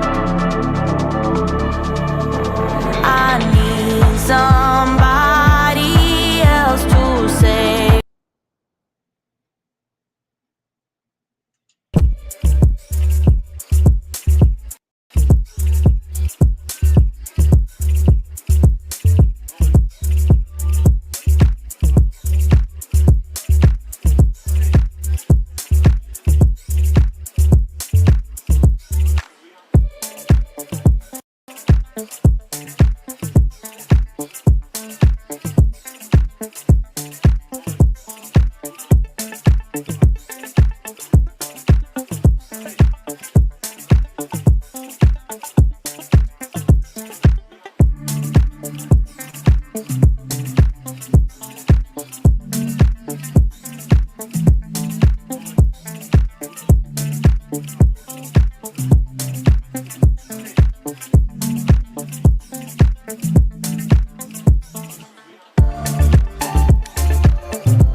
My name is Chris Cusimano. I'm in the top 1% of Keller Williams agents in all of Florida. Actually, I think in the United States. But the thing is, I never really cared about that. No. I never cared about sales numbers, accolades, awards, competing with anyone. None of that really matters. The only thing matters is that you're actually happy doing what you're doing, while also making sure that you're fulfilling the needs that you need to fulfill to your family and your friends. And I think that the combination of the things that I do in my business does that perfectly well. We can leverage the power of social media to connect the two, and at the same time have a robust business that truly makes you and your family happy. So if that's something that interests you, or maybe you're possibly just sick of doing things the old traditional ways, then make sure you don't miss the panel when I'm presenting at the Mastermind event. And with that, I want to thank you for your time watching this video, and I can't wait to see you at the event.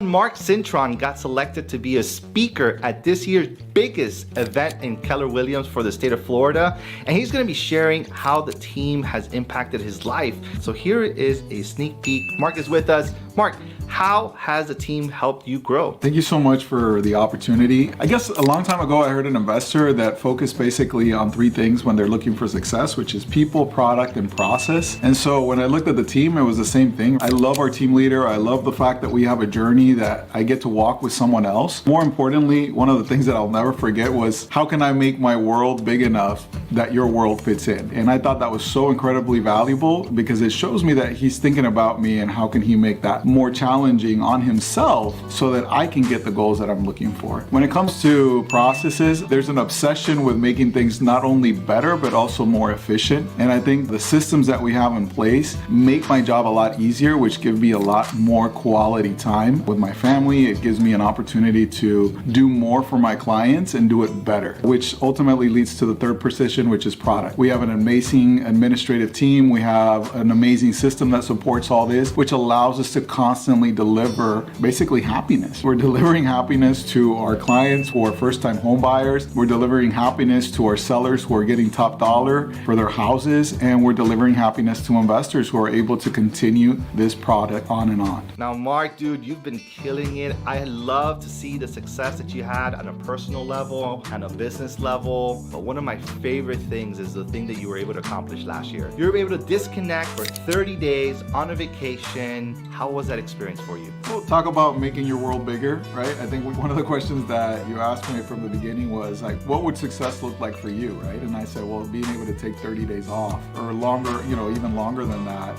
and just spend time with my family, and that everything keeps going, right? Like it doesn't fall apart, which I think is usually the fear, right? And I think that's where having system, having a team support in place, that I can be away in another country, 6 hours difference, and things are still moving forward. Deals are still getting closed. People don't even know that I'm not there anymore because they're getting such great customer experience that it would seem like it's completely out of the picture, but things are still moving. Hi, Heather Kane over at the Kane Luxury team. I am so excited for the South Florida Mastermind. There is an incredible roundup of individuals to learn from. I cannot wait to be right alongside of you, learning, growing together. See you soon.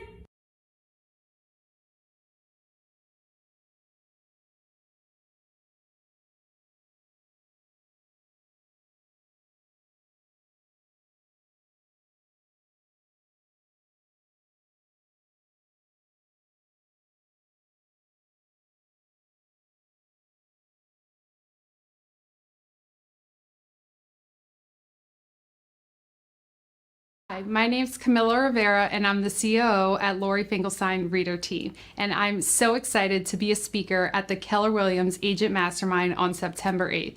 There's going to be such incredible speakers from all over the US, and I can't wait to see all of you there.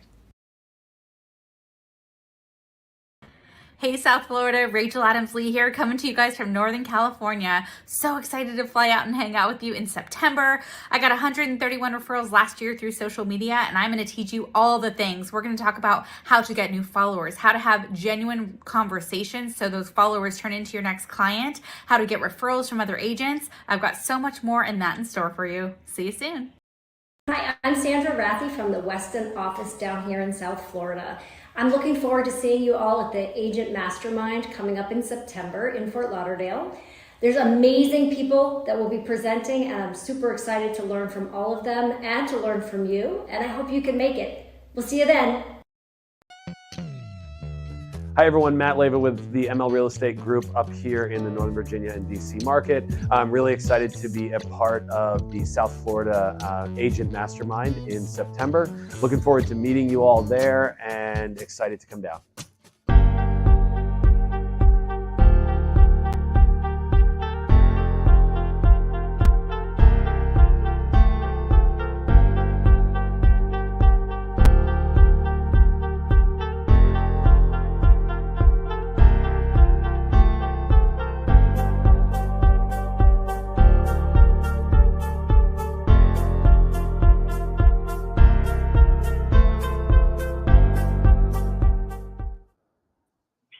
All right, good morning, everybody. It is 11 o'clock, and we are ready for the third and final installment of Take Command. Today, we're talking about events, and I am honored to have my friend Jake Yancarelli here, who is with Basecamp Tampa Bay, and they're kicking butt over here, and I thought it would be of value for you guys to hear from this man.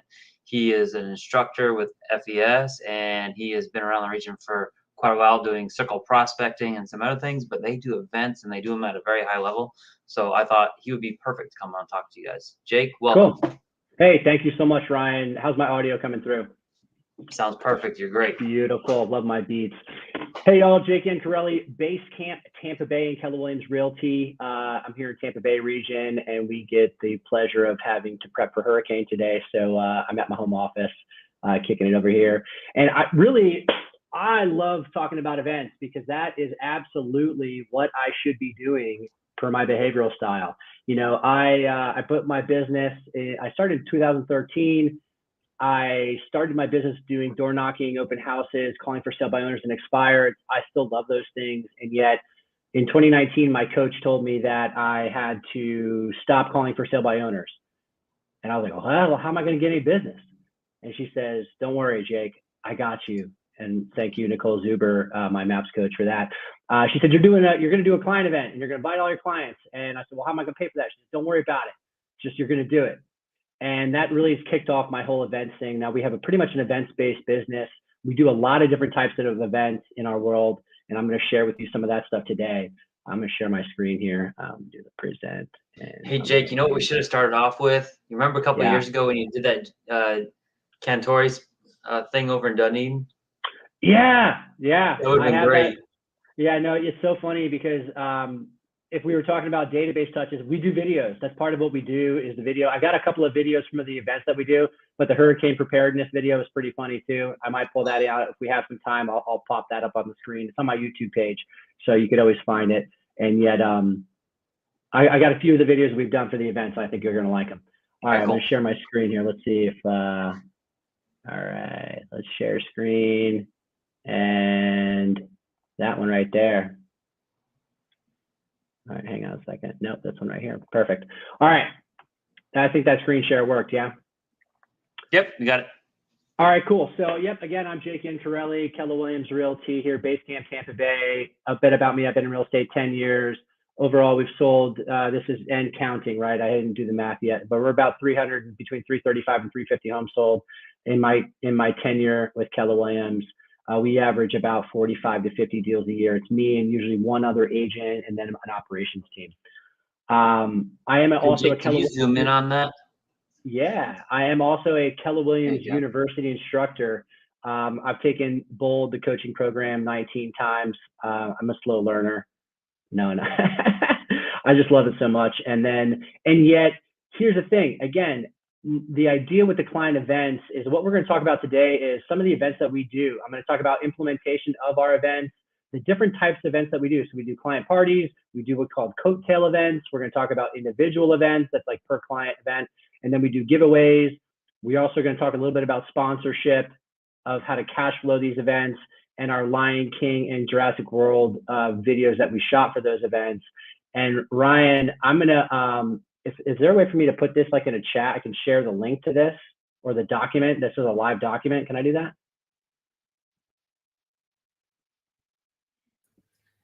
I might have lost you. Hey, Jake, you can, if you want to put it in our private chat, I'll get it over in the comments.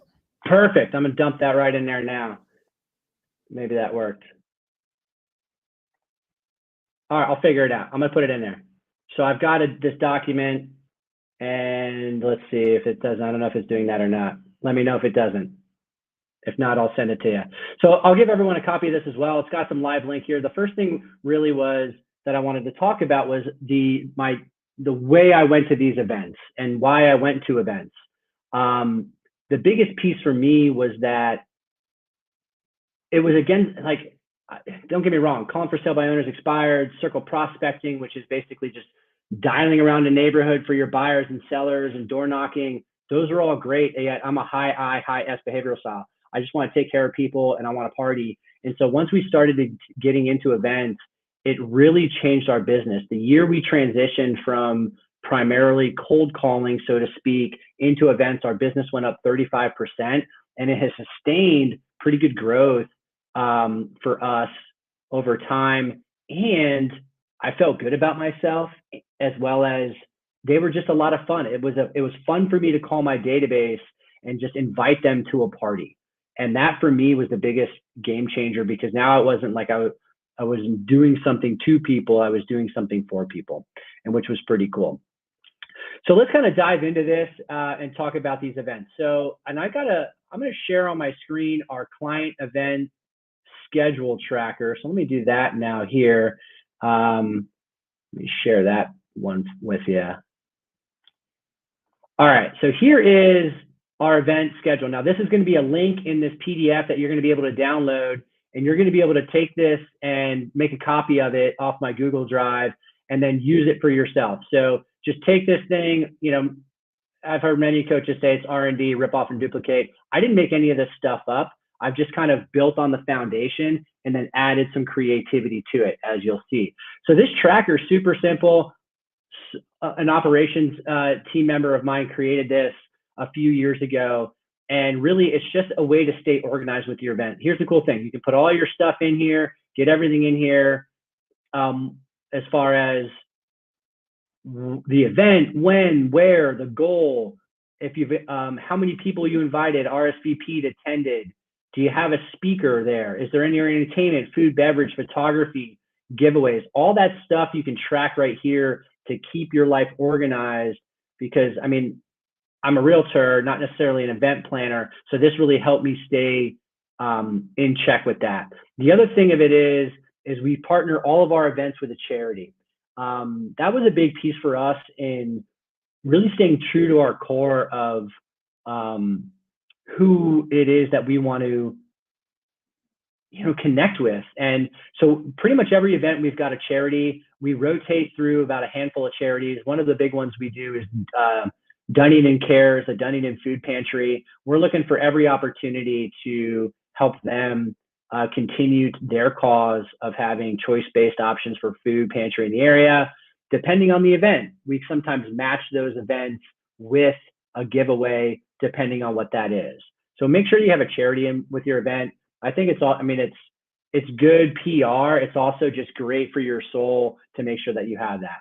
And then you've got your date and time of the event and Facebook videos, all that fun stuff. You can just really stay on track with that. You've got your budget on here so you can run all this. Again, high I, high S behavioral style. I am not necessarily a high C behavioral style. So what you can see here, this helps me stay on track. So I know, I don't have to go back and think about it. And then here's the cool thing about, this will do the math for you too. So check that out. So the other cool thing is I can put the date of our event. So this is a cool thing that we did on the event. So let's just say our event was going to happen January 12th of 2024. This event schedule tracker is then going to break down all of the dates of when you need to do things. So we have got this broken down into 60-day calendar. So then it's going to automatically populate the dates you've got to get your things done by, and then you can just put that on your calendar. So now you don't have to think about it anymore. Once you get that date set, it's going to cascade down all the dates for everything else. Contacting your vendor sponsorship, shooting your videos, getting everything. When your live video is going to do some social media, monthly mailers and postcards, and your database calls, all the way up till the last chance RSVP, and then go ahead and take over and just rock that event out. So as you can see, it really builds this out for you every step of the way. And I wanted to make sure that, you had an option to do that. And I see Ryan in the chat. I will get that for you. I don't want to stop talking, but I'll make sure that goes out to everybody. And so the cool thing about that also tracker is that I've been able to duplicate that. So basically make a copy, pick your event, and then start running. It's fully editable. Just download it and you can take that and completely rock it however you'd like to do it. The next piece I wanted to talk about on this is the different types of events that we're doing. So we do client parties, right? And so that's going to be our annual event. We do 2 of those. We do a movie night, and we also right now are doing a Pints and Pies giveaway on the holiday time. So we do those. And we also do coattail events. So the coattail events are essentially like events that are already happening around our town that we're just going to go get a booth and go do that. The tracker I sent to you is really designed around a client event, client party. However, if you've got a coattail event coming up, then go for it, right? The cool thing about the coattail events is that is a lead generation activity where you're going to meet people and be able to add to your database with new people, not necessarily your clients. For instance, we did the Dunedin Mardi Gras event. It was in February, and we got a dunk tank for that event. In 2021, we did it with a dunk tank. So we got the booth at the event. They were scheduled to have about 30,000 people walk through downtown Dunedin. We got a dunk tank. It was free throws, dunk a realtor. Remember, this is 2021. And so everyone's like, all stressed out about how many offers they put in. And we were just having a great time. Like, my guy Derek was in the tank. He had a suit on, with a tie. He's like, dunk a realtor. I'm in my suit. Let's do this. We ended up adding 60 people to our database, and I set 3 listing appointments at that event, one of them while I was in the dunk tank. And it was like, and we did free throws with a donation to Dunedin Cares. I don't care if you got a quarter in your pocket or if you want to give them $20 or $100. We collected money. We raised about, I think it was just over $1,000 for the charity. And again, over 50 people to our database. We set appointments and we had a blast. My whole team was out there. So my one agent was out there, my operations team. I've gathered some other friends and family to come help me with that event. And it was really a lot of fun. And it really just, those are the kinds of events. Other coattail events we do is when we are, like, Floor and Decor does an annual event, which is super cool because they force everybody to stop by your booth, and we'll do a $50 giveaway. We added a ton of contractors and have met, and are taking listings. The whole idea is when we're at these events, we're having the conversation about real estate, right? It's like, how many offers have you put in? Oh, 5 offers. You get 5 throws at the dunk tank. Just move this person to the front of the line.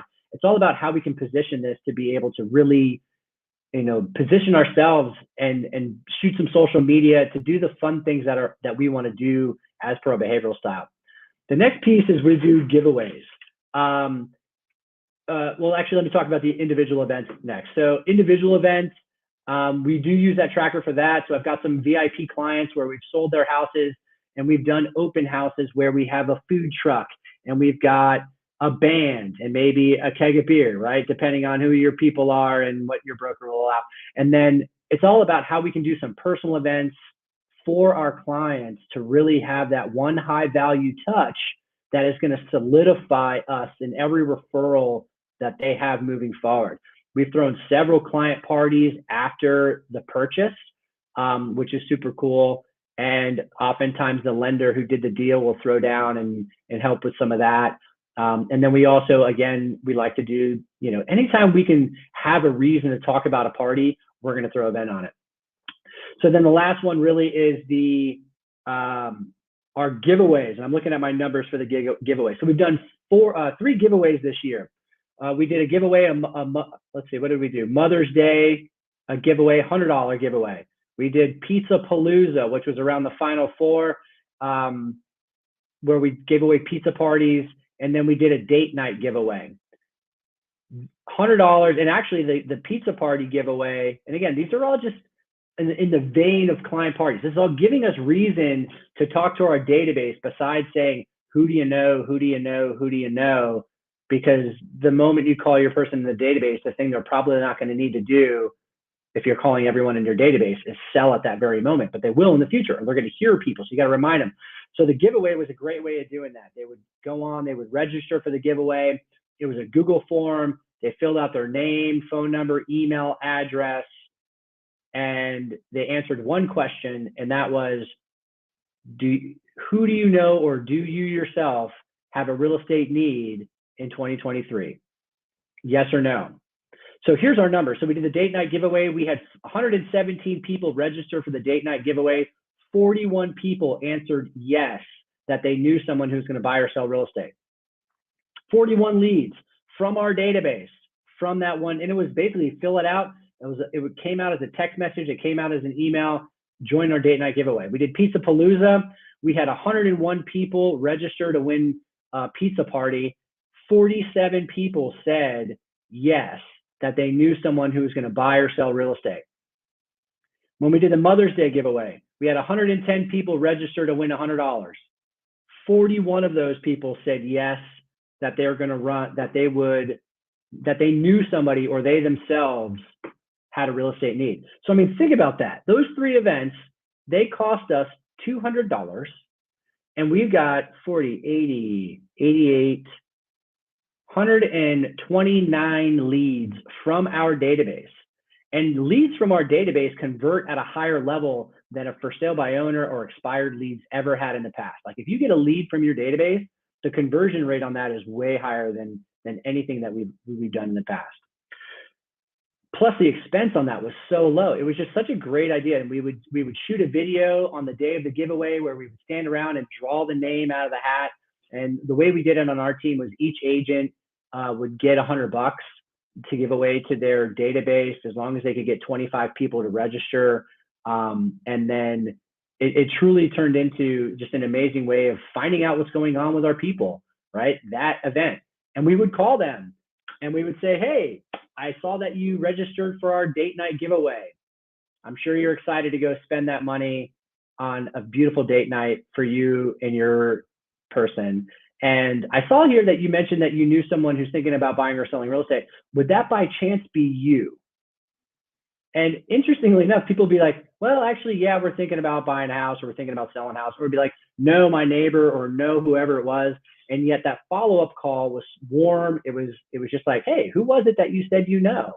And it was a cool way of us being able to kind of go into the back end of this and actually find people who they had the deal. It was the event that then catalyzed them into actually doing the event, or actually like giving us that referral for that.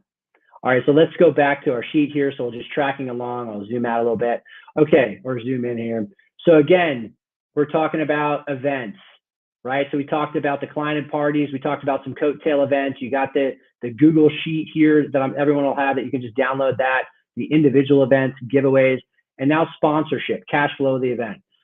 Here's the thing about the events is that they can cost you money. They don't have to. Oftentimes we hear, lenders and like, oh, I got so many realtors in my pipeline. I can't divvy my deals out to everybody, or you've got a realtor or you've got a lender in your office. And I'm like, hey, look, I appreciate that. If you've got one per year, that would be great. Also, here's other ways that you can help us is by cash flowing our events. And so we get sponsorships. We get our vendors to pay for the events. It's really important to do that. It's important to ask them, because here's the thing, they're going to say yes, right? And we have a plethora of events that we have throughout the year. And so we start building out our database of vendors who could possibly cash flow these events. Depending on how big the event is, $500 investment, $750 investment, $100 investment. You can tier that out depending on what you want to have done. We had a local pizza shop who also was a moving company. They had kind of business owner owned both businesses. So the moving company sponsored Pizza Palooza. It was literally a zero cost for us. The only thing it cost us for Pizza Palooza was we printed about 150 flyers, I think it takes to the top of their pizza boxes, and we sent them out, and we just kept giving them flyers to send out for people to register for that event.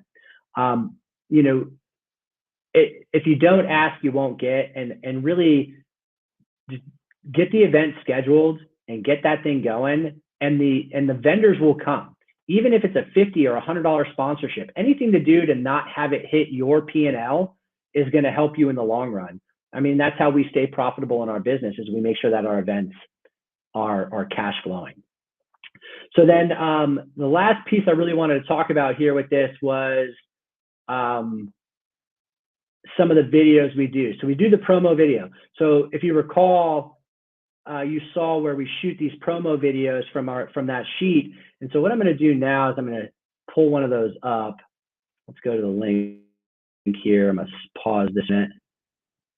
Hang on a second. Pause.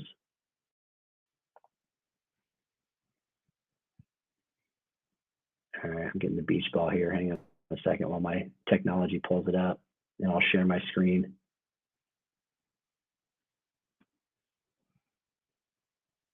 It is working. It's just working slow.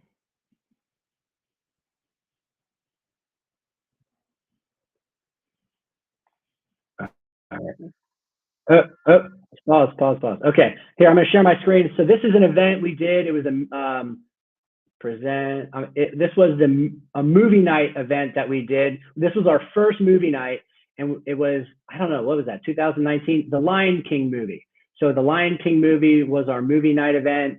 And so this was the promo video that we shot for the Lion King event. And I'll play it here. I hope the audio comes through. If the audio doesn't come through, Kurt, let me know, but I think it will.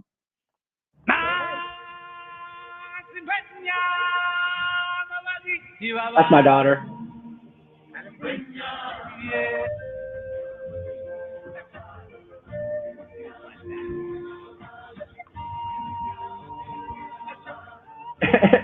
My wife.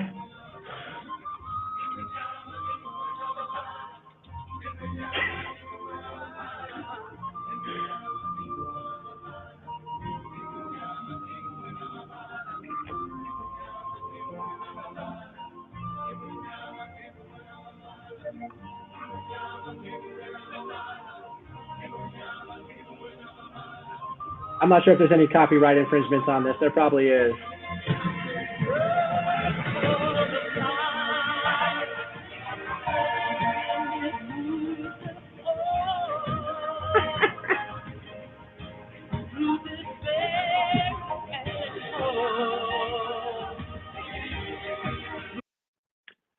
Okay. So that was let me stop sharing. I think it stopped sharing. So that was our movie night event for for the Lion King. And again, remember my behavioral style, high I, high S. Like if I'm not having fun, we're not going to do it. And I got one more video here I'll pull up. This was for the last event that we did, or it wasn't this most recent event. It was like last year's event that we did. And let me share this one here. We did our movie night was Jurassic World Dominion. So this was the video we shot. Mackenzie alongside Jake and Corelli of Base Camp Tampa Bay, Keller Williams Group, Florida. We are outside of My sponsors in the back wearing dinos. Theater, and we are happy to invite all of our friends and family to this special event. Hey, we're partnering with our vendor sponsors, Van Dyke Mortgage, SEC Inspections, Pro Health Pest Control, and Davenport and Race CPA to bring our second annual movie night client appreciation event, private screening of Jurassic World Dominion, Sunday, June 12th, 3:30 to 7:30 here at the Woodlands AMC 20. We're also teaming up with the Suncoast Animal League to help raise donations and supplies for all the animals out there in Florida. Click the link below to reserve your seat. It will sell out, and we'll see you there.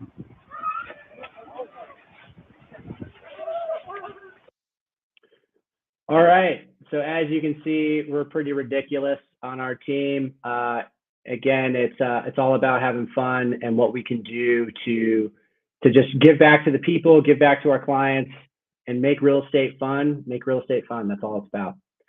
Ryan, I know you're in the background there. You got any questions or any thoughts I could answer on this? Well, I'd like to open it up to the guests that are in our market centers. We've got several market centers that have been on streaming this whole time. So if you guys want to go to the keyboard and ask some questions, Jake will be happy to answer those, and we'll put them up on the screen. Cool. And in the meantime, I'm going to see if I can figure out how to upload that document here. Let me see in the chat. If you're able to copy that link and put it into our chat, we'll get it to everybody. All right, cool. I'll do that. Hang tight. I also have a yearly appreciation plan schedule that I don't know if you remember when what's his name, Michael J. American visited our market center. He gave us that thing, and I've got a copy of it here. I'll put that in with it as well. Cool. So that's the link to the Google Doc in there that goes to that Fitful sheet so they can see the videos and all the stuff from the notes from today. Plus it's got the hot link to go to that client event tracking form. I created a blank version that everyone can fill out. So Jake, here's a question I got for you before somebody else says. So when you guys started this, you said your coach told you you're going to start doing this stuff. So what was the challenges you ran into at the very beginning when you first started? Well, I think a lot of it was logistics. I had to go, Gary says you're either great at building the model or great at following the model. I'm a great at following the model kind of guy, and I didn't want to build it out. And so I felt like, I got to build this thing out. And fortunately, my coach was like, someone's already done this. I guarantee it. And sure enough, other people had. So we went to KW Connect and we got a hold of, I think, Alyssa Howard. I think she's in Michigan, maybe. I can't remember where she's at. And yeah, she had a playbook, and I'm like, hey, can we have your playbook? And she's like, sure, here you go. She has a whole events Facebook page. And so then my operations person took that and we built it out.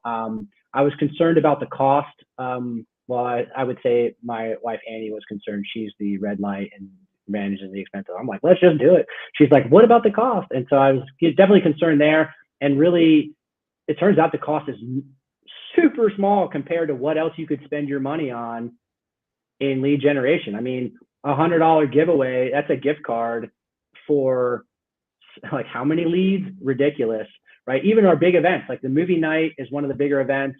A couple of things I learned is that a lot of vendors cannot write you a check directly. They can, however, write a movie theater a check, and they can pay for food, and they can do all these other things. So learning curve logistically, we got a little bit more planning to do to make sure that when we come time to pay for these events, that we're having the vendors actually pay for them directly to the people that are doing it. That was probably the biggest thing. We had, I mean, I guess the other piece maybe was calling my people and inviting them to an event. I was like, what if no one shows to the event?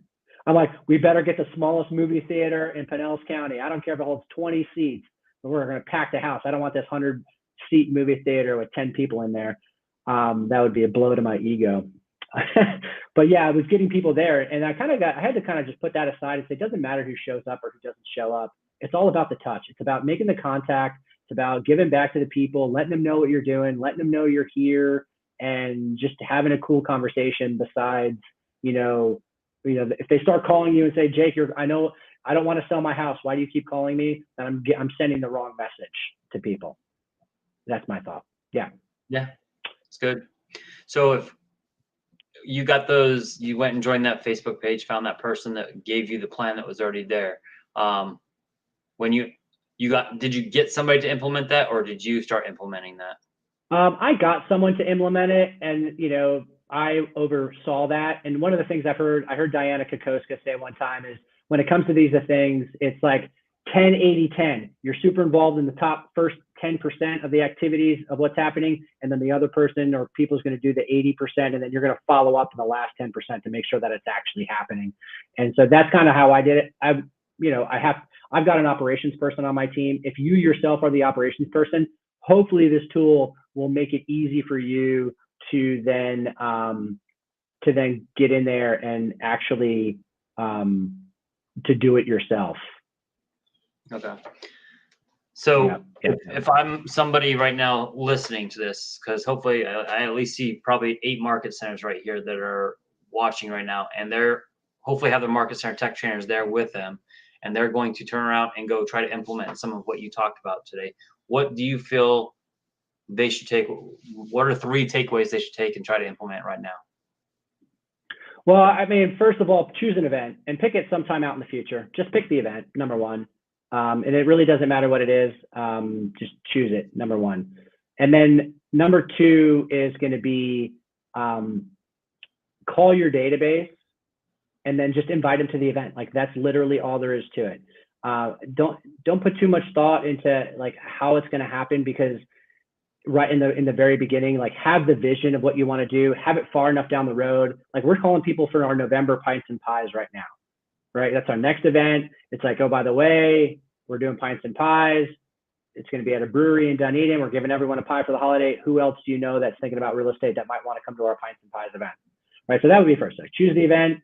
It's going to be then, get it on your calendar, and then just start calling your people around it. And you'll be surprised that the conversations are going to lead where they're going to lead to. You're going to make way more enough leads than you'd ever need by making your phone calls to pay for 30 events, 100 events, by just closing one lead by inviting people to the event. Awesome. Cool. So yeah. So again, just to recap, a little bit about what we talked about today, and I think that link is in the drive there. It's about, the client parties, cocktail events, individual giveaway events, and the giveaways. Get your sponsorship to that, shoot some videos, and really just have fun with it. That's the biggest piece. Awesome. So you guys go implement some of these pieces, put them in place. We have the link in the chat. Also, we're going to make sure that after this call, I'm going to work on getting these rendered, and then I will put them up on the website within the next few days. And they'll be running constantly on the website. And you'll also have the links to all these documents put in there as well, so you can grab them from the website. If anybody has any questions, your information is on that link, correct? It is. Yep, my info is on there, and I do have my hurricane preparedness video queued up if you want me to exit it. I know we're at 11:31. You want to do it? Let's do it. Let's do it. We'll do it. We'll end this with the hurricane preparedness video. I think we shot this in 2019. Oh, that's not the page I wanted. Let me present. Share. So if you watch the Weather Channel, you know Jim Cantori. So Jake did a play off of Jim Cantori. Yeah. All right. This is 2019 hurricane prep video. In Tampa Bay, Florida, against Raleigh Grove, Base Camp Tampa Bay, coming with your 2019 hurricane preparedness update from the Vision 8 in Dunedin, Florida. That has everything you need to stock up for your hurricane preparedness, including sandbags, generators, batteries, water, everything you need. You really see the van coming the whole way now. can ride the car here, and then, all the school players, school kids coming in the action in a minute, the kids waiting, comes the way, and then the pass for the second round of the first bridge. Thanks for that, boys over there.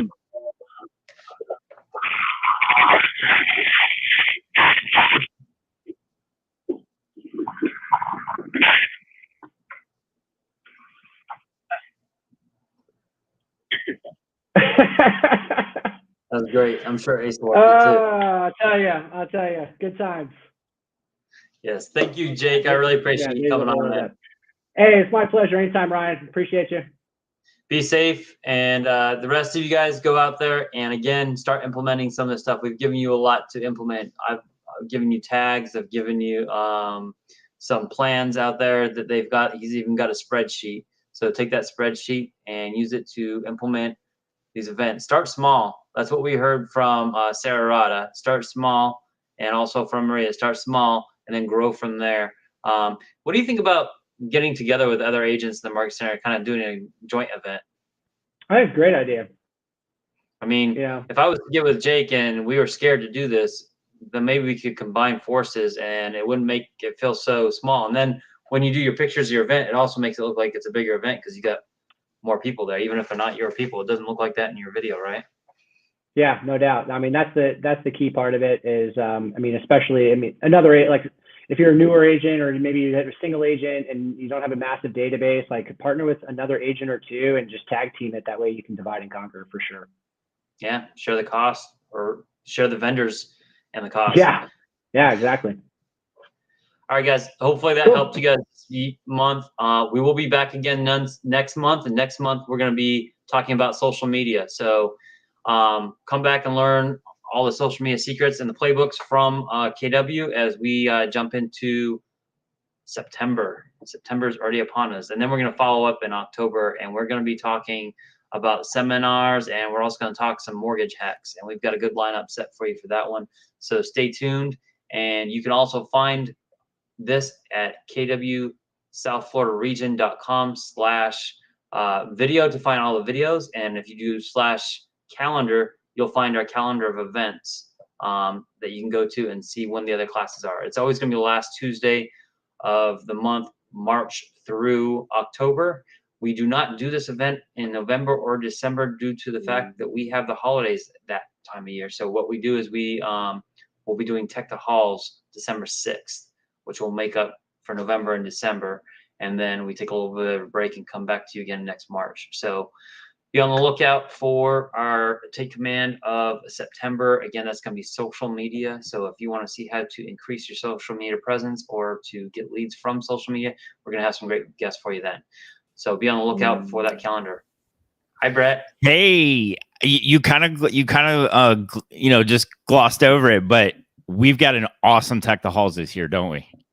Oh, yeah, we do. I'm so excited for it. We're going to be talking about games and stuff like that.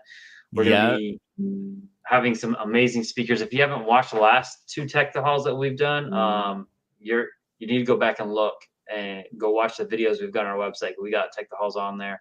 And you can also go to techthehalls.com. If you go now, there's actually a discount. If you wait too long, the price is going to continue to go up. And the cost of that, we've done it for free in the past because we try to raise money for KW Cares because all of the money goes to KW Cares. Anything that we make in profit goes to KW Cares. And that's to help with things like this hurricane that's getting ready to come. If there's damage, we're going to be able to help supply that too. So we've got some big surprise presenters that you don't want to miss. And we've been working with our South Flexus region, but this time we've got a new region with us, don't we? We've got Crystal Prawns region too. Yeah, we've had a couple actually regions. We've had the North Florida region jump in and help a bit. We've got up in the Midwest, we've got several of them. We're getting bigger, mightier, stronger. So we're gonna see some bigger, stronger names. We've had some great ones in the past. We've had Mark King and we've had Jason. Jason has come a couple times. We've had David Voorhees come a couple times. So we've had some big names in there. But we're gonna keep on adding to it. We're gonna get bigger and better. Yep, absolutely. So I'm excited about that. anytime you see us, ask us. We'll be able to give you that information, because when our agents and leadership are at Mastermind, we'll be able to let them know what's going on with Tech the Halls then too, right? Absolutely. We'll have more details there. Awesome. Thank Anyways, you, guys, Ryan. have a very blessed and safe day. We love you guys. Enjoy.